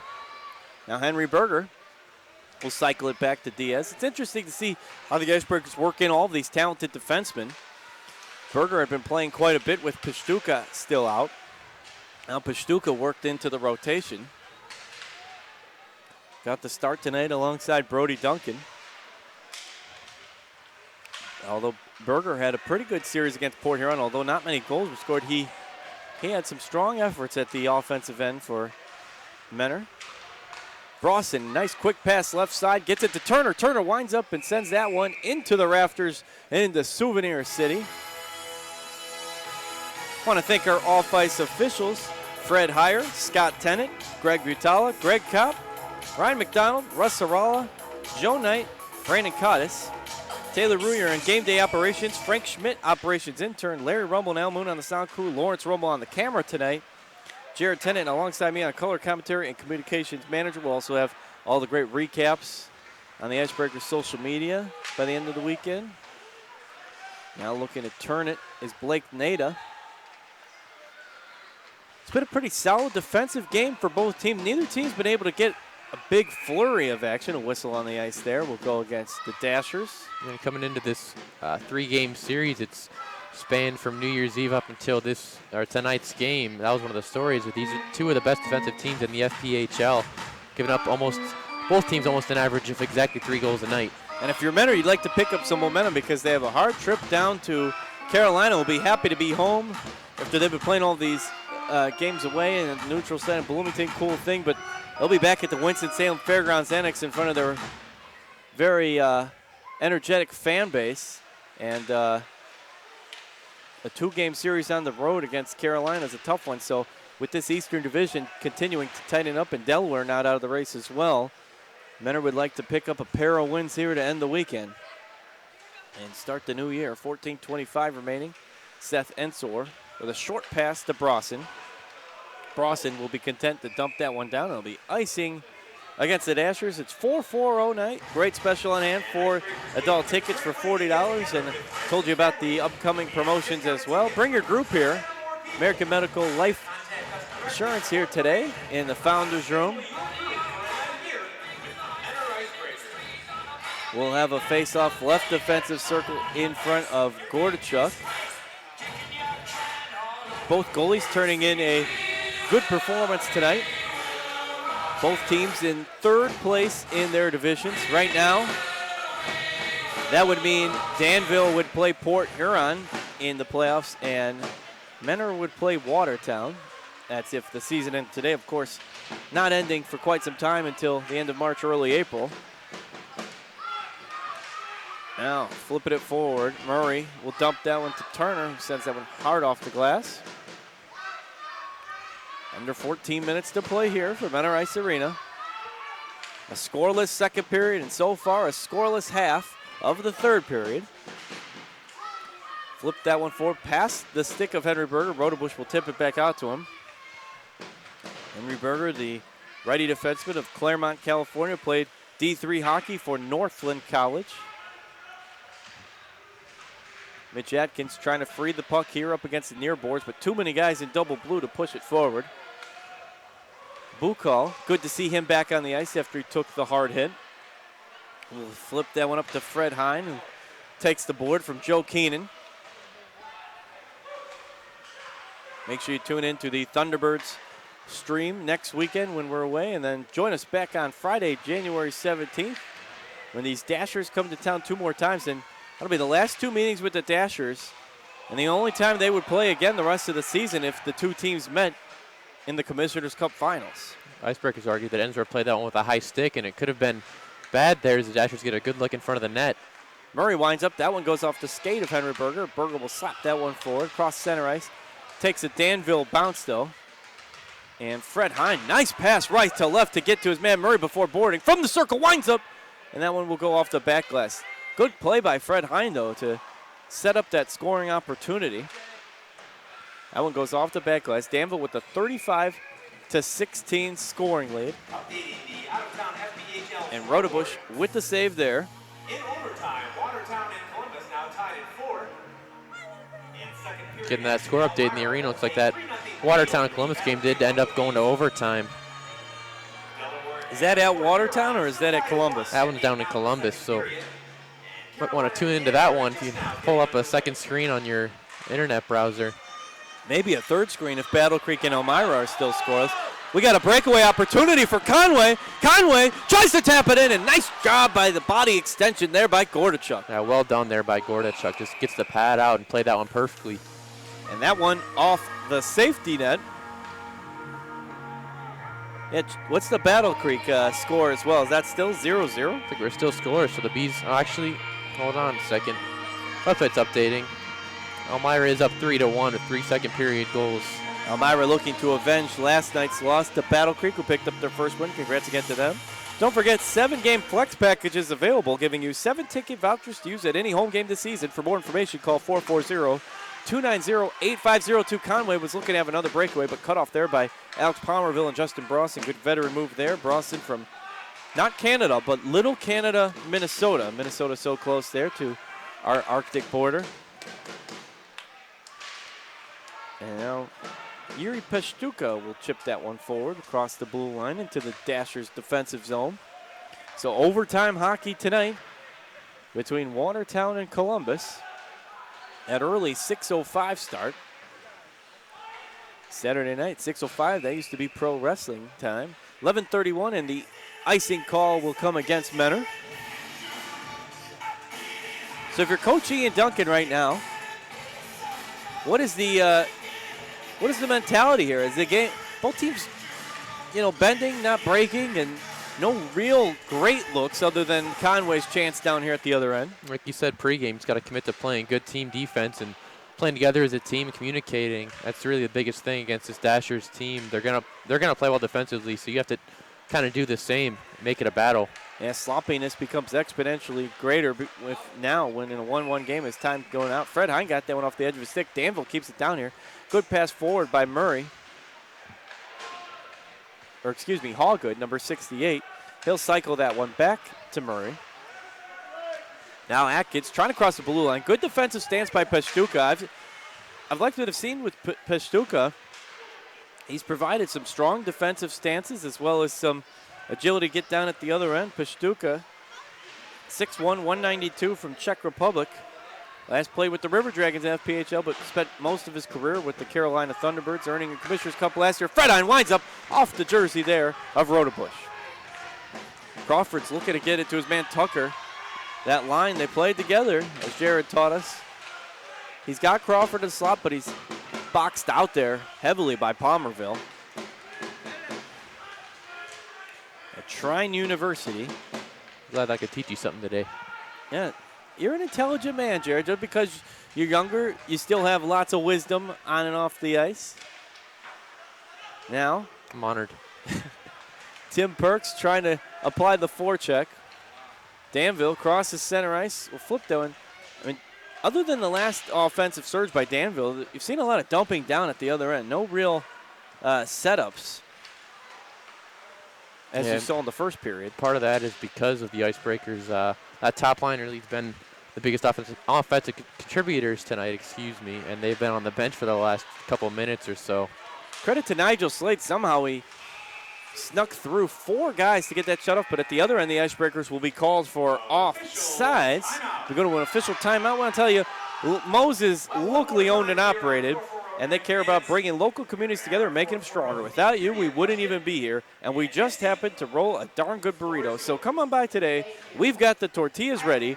Welcome to Moe's. And we want to thank our corporate sponsors, Marco's Pizza, with locations in Mentor on the Lake, Willoughby, Painesville, and South Euclid, Kemp LLC, Conway Land Title, Toe Drag Apparel, CSP Insurance, Wingate by Wyndham Hotel, Market Street Family Restaurant, Global Real Estate Advisors, Spuddy's Tavern, Vitamix, Homelight and Online Real Estate Company, Lake Erie Marine Sales, Mosaic Properties LLC, Stadium Grill, Preston Products LLC, Bethlehem Christmas Light Park, Cana Winery, Abco Tool and Development, McGarry & Sons, Nova Southeastern University, Auburn Career Center, Mentor Ice Arena, Fitness First, Ganley Village Automotive, JD Cleaners, the official dry cleaner of the Mentor Icebreakers, and Burger IM.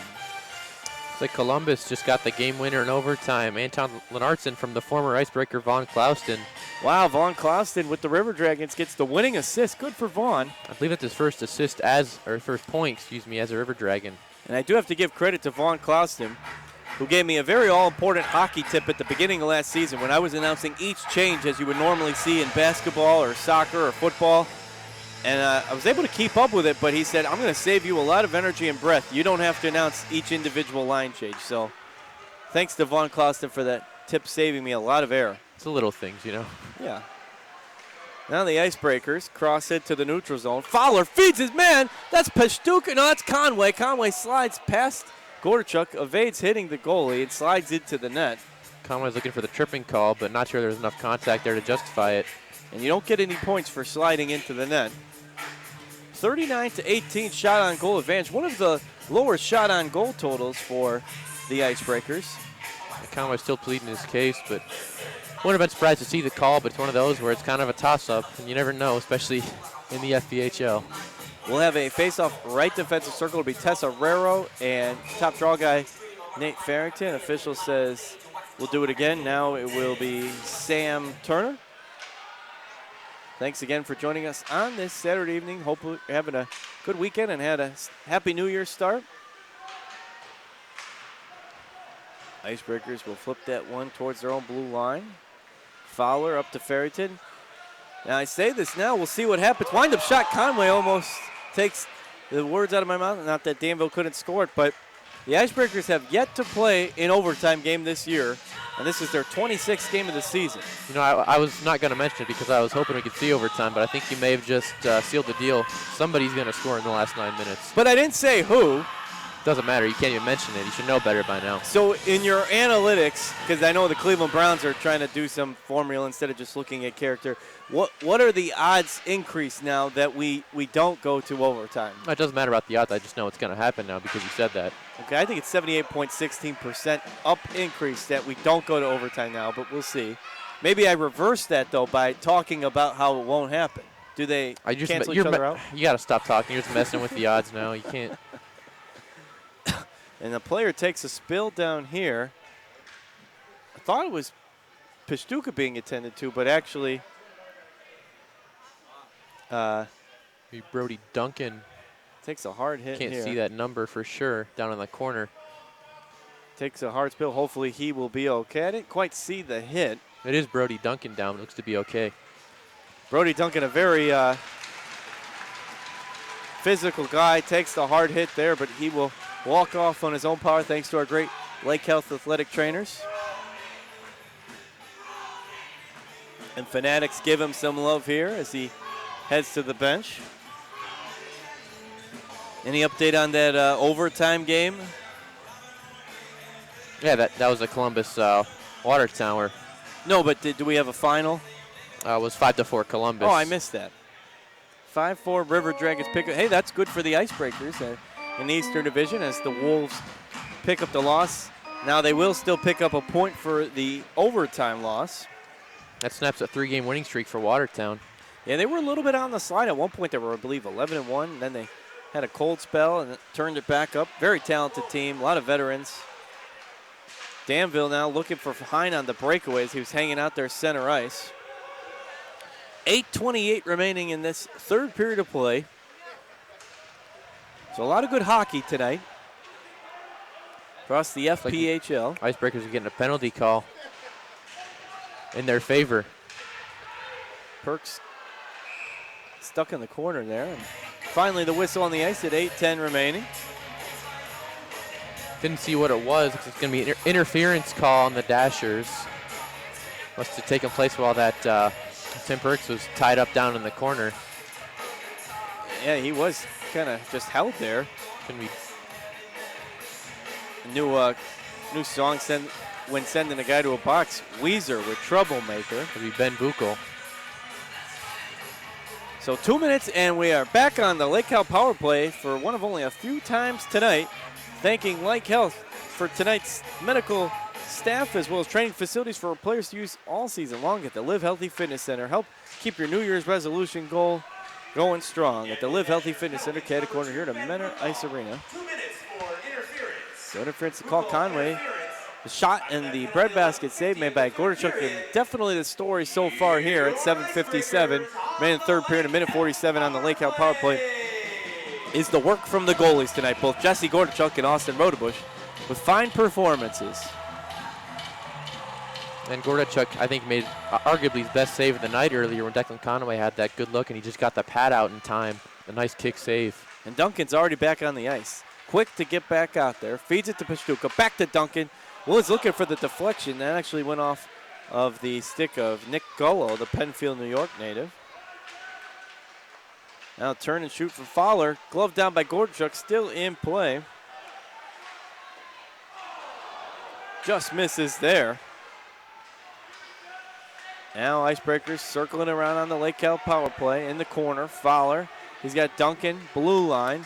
Fowler will flip it back to him. Duncan sends it back to Fowler, right circle, and it goes around the net. Pastuca now sends one in traffic and a whistle on the ice. 7:15 remaining in the third period, 1:05 in the power play. And it looks like the Icebreakers are going to be the 5-on-3. I didn't see the call, but it'll be Nigel Slade going to the box. And that was a good 55 seconds of power play for the Icebreakers. Yeah, it was a strong look. I was just taking a quick look. No January birthdays for the Icebreakers, but a couple for Danville. Jesse Naher will be on the 9th. Nick Gullo on the 19th. And Brad Denny actually had his birthday on New Year's Day. That's Seth Enzor actually for the Dashers. Not sure why the faceoff's coming out of the zone here. Oh, yes, Seth Ensor also has a birthday in January. So 5-on-3. Yeah, we'll see what's going on. Officials will sort this one out. It's the Icebreakers take a timeout. That's not the faceoff count. Yeah, it was just the Icebreakers timeout. So it'll be a minute 05, a 5-on-3. And this is, if you ever needed a power play goal, this is the time. Had one last night in Danville with less than 50 seconds to go in the game, but this would be a very timely goal for the Icebreakers, so they can get it here. And Danville had a 5-on-3 in the first period that Menor staved off for about 40 seconds. Well, now Menor will have a little bit more time, a minute 5 with both, and then a remaining 55 seconds on the second penalty against Seth Ensor. So when you were answering that question, Jared, you actually answered two questions at once. I don't know if you knew that. You were saying that I believe you were saying the penalty was on Seth Ensor, but I had actually left Seth Ensor out in the January birthdays. So the genius ways of yourself answered two questions with one name. Yeah, I mean, of course I knew that, so you are welcome. Face off now, right defensive circle in front of the Dashers net. Dashers quick to get it to the blue line. And look at the speed here applied by Jesse Nair. Peshtuka dumps it behind the net. Two-man advantage now on the Lake Cal power play. Not a good start there. They tried to dump it in to get it in the zone. It just totally backfired. 39-22 shot on goal advantage in Danville, but it's 1-1 on the scoreboard. A scoreless final 2 minutes of the first period, 20 minutes in the second period, and 13 plus minutes here in the third period, and that's where we're at. 24 seconds now left in the 5-on-3. Fowler crosses the blue line, makes his way to the circle, takes a shot, and just misses wide left. Fowler now from the circle. Feeds it back, blue line to Diaz. Diaz, right side to Daniel from the circle. Bounces back at him. 5 seconds left to the 5-on-3. To Diaz, to Daniel. Wind up. Glove back down. And the Dashers get a man back. 54 seconds left in the Lake Cal power play. Good job there by the Dashers defensive men that are lying to keep that one at bay. That was Mentor's best chance in a long time since that Conway breakaway. I think the Icebreakers might have had more opportunities there, but they failed to get it in the zone twice, the first two times during the first 30 seconds or so of that 5-on-3. And look at Danville here on the counter, picking up some speed here, looking for a shorthanded goal. And 23 seconds now left in the power play opportunity. Feed it along the far boards. Danville's done a pretty good job at clearing this one the length of the ice, and Slade now applying the forecheck pressure. Only 13 seconds left. With only 5:25 remaining, this would be a critical time, integral time to make something happen. Peshtuka sends the long pass over to Nada. Tomorrow in the slot, pushed out of the way by Fred Hine. Now Nada back to Duncan. Dashers back to full strength. Duncan gets it up to Morrow. Morrow winds up, deflected by Gordachuk.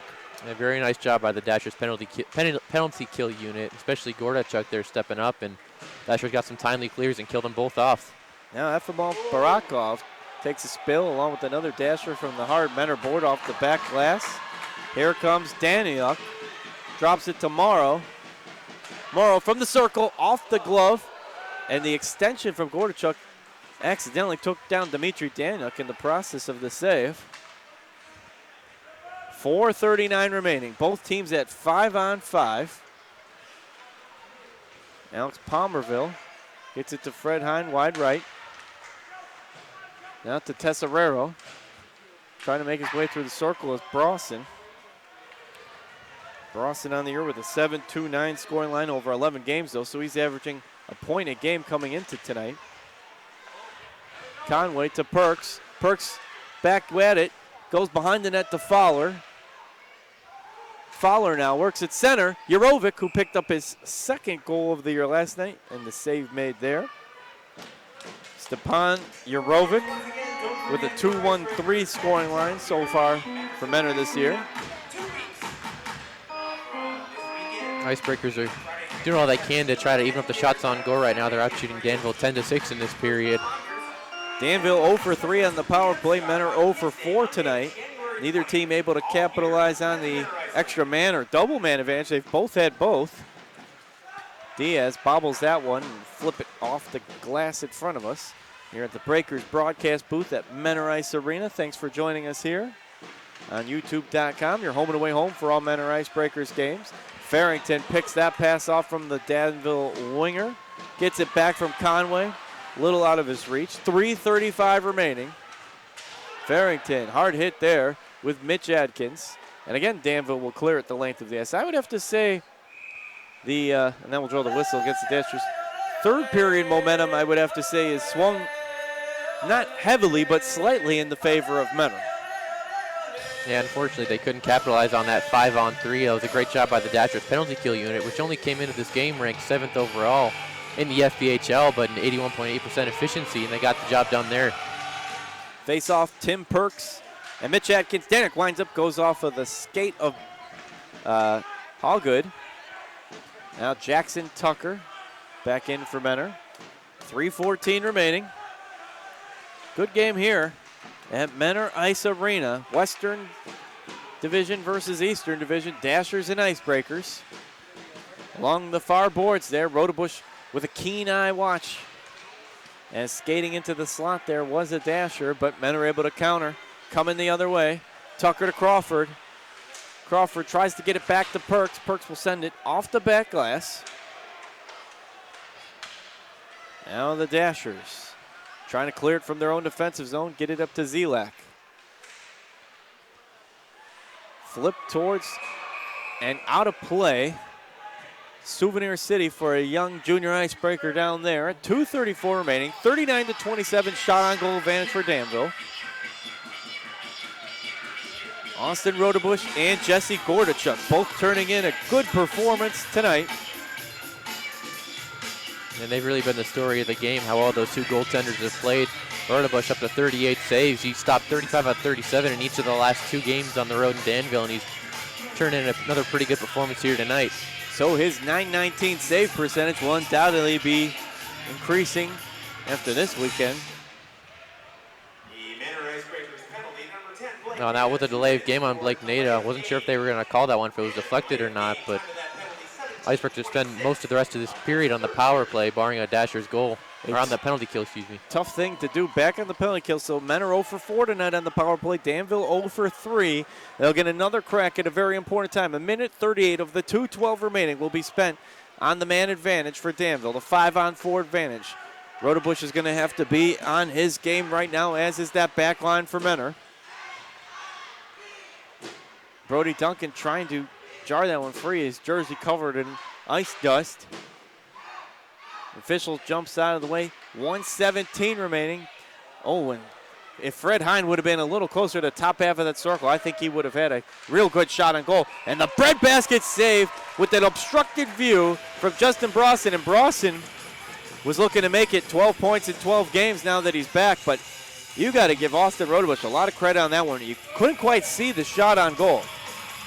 Yeah, it's a nice little breadbasket save. Minute 8 left in the penalty kill. Minute 42 on the clock. Fanatics on the edge of their seat here. We hope you're enjoying this broadcast and game. It'll be Mitch Adkins and Tim Perks on the draw. Now you got to think if the game ends this way that the goalie's got to be factored in your 3 stars. Now Danville.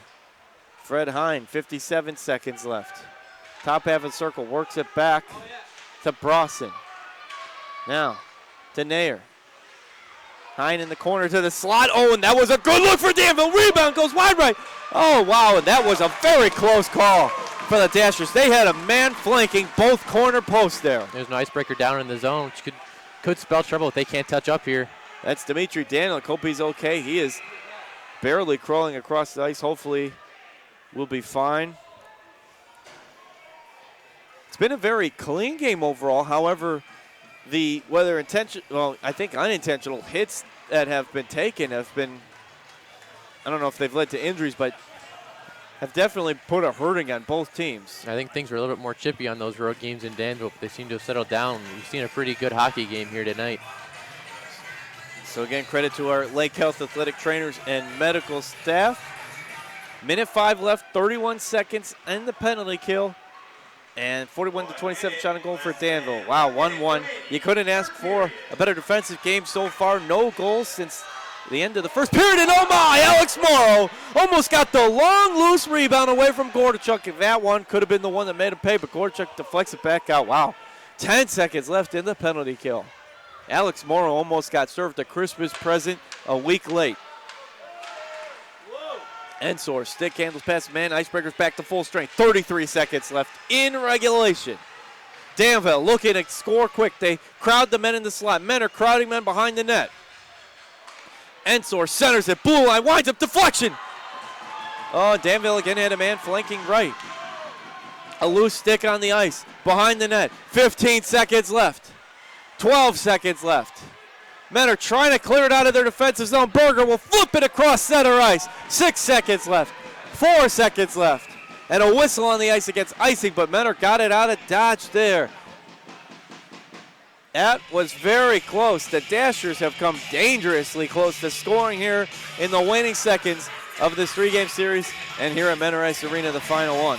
Yeah, and the Icebreakers have done all they can just to keep it out of their own net here and try to get to their first overtime period of the season after spending most of these last 2 minutes, or last 3 minutes of this game on the penalty kill. Now intense, you want intense, 3.1 seconds. The draw will be in the Icebreakers defensive zone. The draw coming from one of their circles so Danville can score quick on the draw. Menor's got to make sure they do whatever it can. Draw the icy call, draw it all. And they lay it down, 1 second left. Time expires, no jinx, we're going overtime. And Jared, we talked about it, that it happened in overtime, Columbus, Georgia, with the Wolves. But as we go to overtime for the first time this season, home or away, if you'd like to refresh the rules for our Fanatics and Dasher fans listening at home. The FPHL has adopted that 3-on-3 overtime rule, so it is a sudden death overtime period. 5 minutes will be on the clock, and if no team scores, you'll head over to a shootout. This is the first overtime game of the season. The only shootout took place last year. The first overtime win was that shootout against overtime win was against Danville on March 10th, 8-7. The amazing game. The first shootout came 2 weeks later on March 30th against Elmira, where we fell 3-4 and 0-2 in the shootout. This is a fourth overtime game between these two teams and the first this season. Oh, that's true. So the last overtime win for Menor was against Danville, and that was, one of the signature wins of the first 2 seasons so far. As 2 goals scored, one by Tommy Mahoney, I know, with 4.5 seconds left, and Parker Moscow with the overtime winner. A few different faces now, but we'll see what result comes. Menor Danville headed to overtime. This could be will be an exciting finish one way or the other. For one of these teams, it'll be a good finish. I want to remind you, preferred restaurant of Menor Icebreakers is Spuddy's Tavern, located Menor on the Lake. We'll give fans 10% off their bill after Icebreakers home games when you bring in your ticket stub. Got to get here to Menor Ice Arena. And Wingate by Wyndham Lamall for the preferred hotel for the Menor Icebreakers. Visitors coming in from out of town can take advantage of special room rates when mentioning Menor Icebreakers corporate rate when making reservations. And JD Cleaners, the official dry cleaners of the Menor Icebreakers.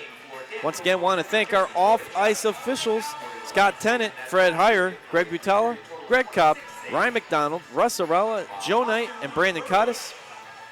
Taylor Ruyer on game day operations, Frank Schmidt operations intern, Larry Rummel and Al Moon on the sound crew. Tonight on the video stream camera is Lawrence Rummel and Jared Tent, color commentary and communications managers. So we'll see. It took Menor a few chances last year in overtime before they picked up an overtime win. The one guy to watch out for in this period for the Icebreakers is Brody Duncan, who's one of those guys who loves taking it coast to coast and trying to generate offense on his own sometimes. That's really a very valuable thing to be able to do, especially in these 3-on-3 overtime periods where there's a ton of open ice. So we will find out what's about to happen momentarily. Looks like we're going to go with Pastuca, Stephen Fowler, and Brody Duncan to open things up for the Icebreakers. So Pastuca, along with Duncan, 2 offensively minded defensive players for the guys in double blue.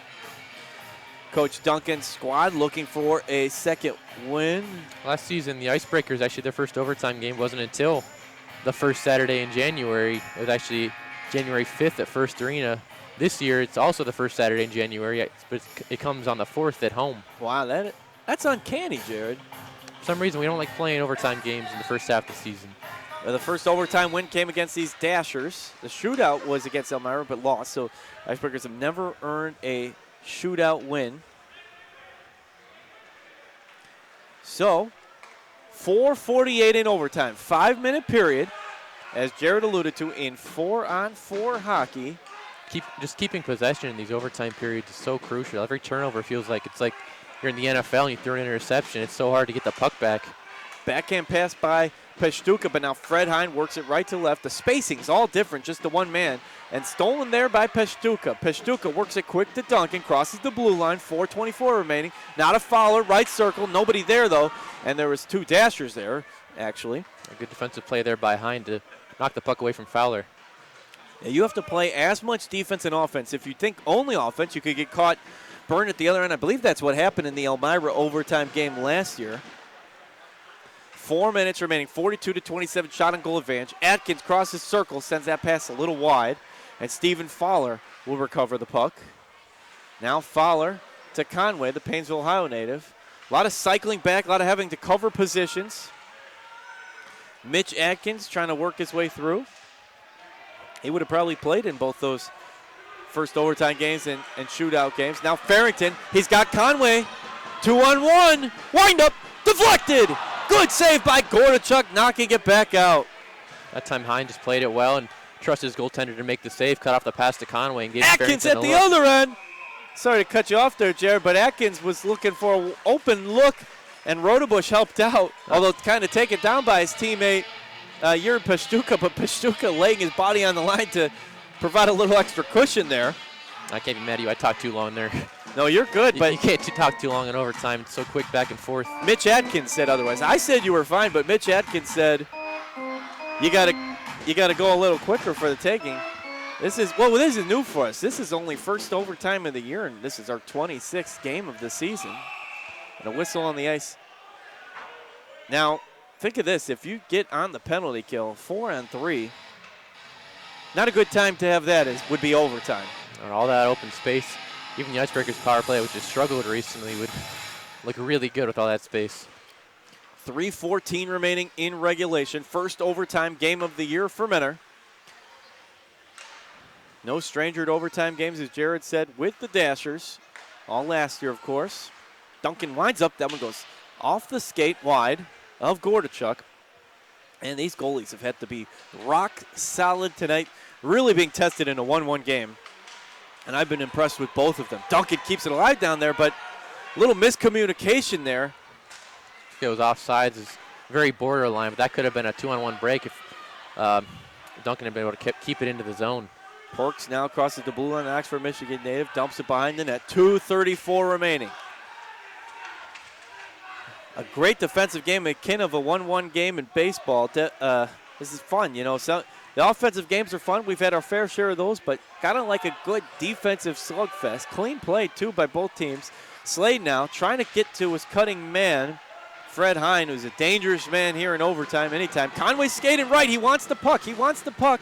Instead, he almost sets a little pick for Stephen Fowler, basketball style. Fowler skates in, tries to dump it in. Good job by Gordichuk to extend his body and now make the save. Gordichuk makes a heads-up play, or else I think Stephen Fowler puts it in opposite corner. And the Icebreakers are doing a great job just getting guys in and out, keeping fresh bodies on the ice. They have that same core group, about 6 or 7 guys that are playing, but they're cycling them really well. So 1:59 remaining. Icebreakers get to the 30 shot on goal mark. 43 for Danville. Face-off left defensive circle. Fowler will take it. Loses it though now. Bukal has got Fred Hine left circle to Bukal, and Rodebush knocks it back out. Oh, Danville had the 2-on-1. They had it set up for the win there, and Austin Rodebush saves the game. Now, once again, Dashers played it perfectly. They drew Diaz off and gave Bukal a really good look at the net with nobody in front of Rodebush. He just came up big and made the save. Now at the other end, Diaz has had a great overtime period. That one saved there off the post. You don't think of him as much of a scorer with a 0-2-2 scoring line, one of 3 guys with that line for the Icebreakers, but he has had a pretty impressive overtime period. Danville capitalizes there. Menor will have a chance now at the other end of the ice, face off right defensive circle. The thing is, both of these goalies, even when being tested with the 2-on-1s coming at them, are just making enough of a play. 1:18, Palmerville. Caught Rodebush a little out, but nobody there as the pass goes swooping around the net. So Coach Duncan has stuck with this line for the most part.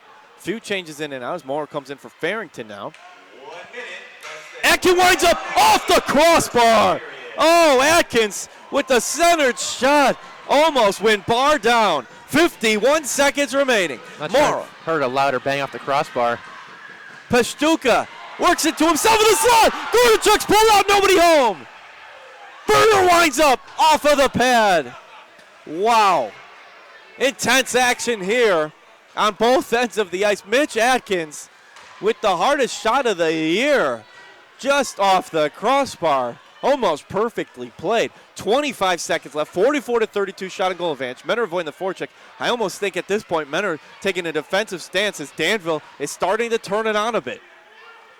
Dashers have played in overtime this year, whereas Menor has not. Bukol now trying to skate between the circles. Leaves that pass back. Wind up from Tesserero, and that one goes off the back glass. 6 seconds left.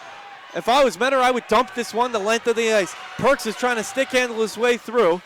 Takes a hard board to Snaher, and for the first time this season, we are going to a shootout, and only for the second time in franchise history. Now things getting a little chippy between Nair and Fowler.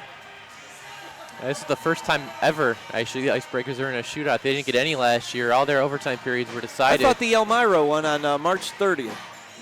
No, because according to the the official game notes here, I do not believe there was a shootout last year. You know what? You're right. I'm thinking they didn't win in a shootout. They have never won in a shootout. So I'm wrong. Angelo's right. I'll admit that one. It was a 4-3 shootout loss March 30th in Elmira. We went 0-2. We scored 0, and Elmira scored 2. I didn't remember it, but I happened to have it written down in my my penciled notes of first. It was March 30th. So the Icebreakers 0-1 in shootouts franchise history. I'm not sure how the Dashers have fared, if they've been to one yet this season or not. Right now, we'll double check the FPHL standings, but I believe both players got a double minor for roughing there. But it don't really matter as we go to the shootout. So we get ready for a shootout now, as officials going over things with both coaches. Thanks for keeping it here. Cool to type the word shootout here on the live stream here on YouTube. We haven't got to type overtime. We haven't got to type shootout, and we type them both tonight. We hope you're sticking it out with us here for the exciting. And Jared's going to be joining me here in a second, but I got to ask Jared this question. Perfect ending for a game like this, as these two goalies have been tested all night, so why not end in a shootout? Fredon winds up and goes wide right.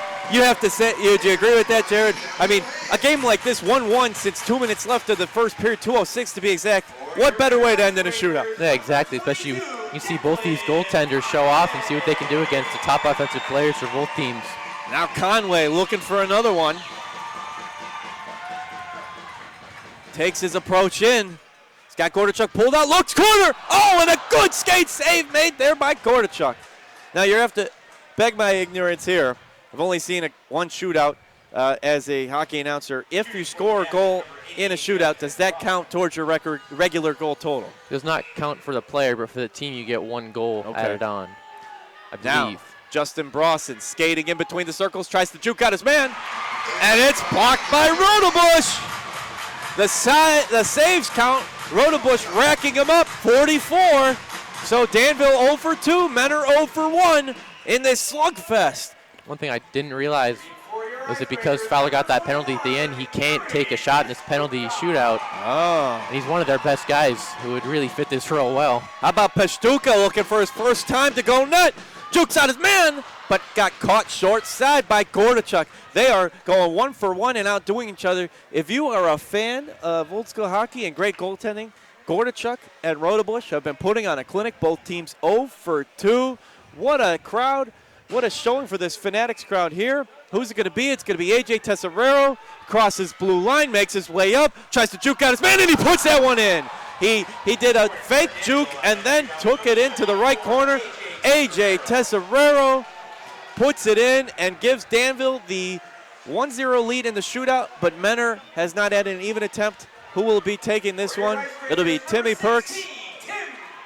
So much pressure on these shots for the goalie and the man taking the shot. Perks crosses right circle, skates in, and oh man, and that was a good, Gordachuk read that one like a book. He saw that corner, closed it off. So 0 for 3 Menor. Danville 1 for 2, and this is a pivotal one. Ben Buchel recovered from the hard hit earlier. Good to see. We'll see what he could do now. Rotobush, this is a very pivotal save. He crosses left circle, winds up, and goes over the glass. That one just high.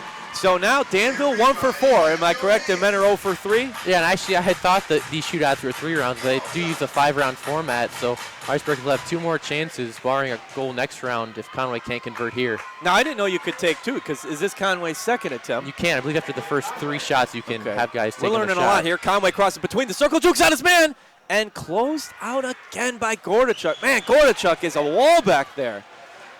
Conway looked to fake him out as he was going left corner, but Gordachuk closes out. So now men are 0 for 4. So Danville at 1 for 4. If I'm correct, this one on a made goal would be the end, and it's Justin Brawson.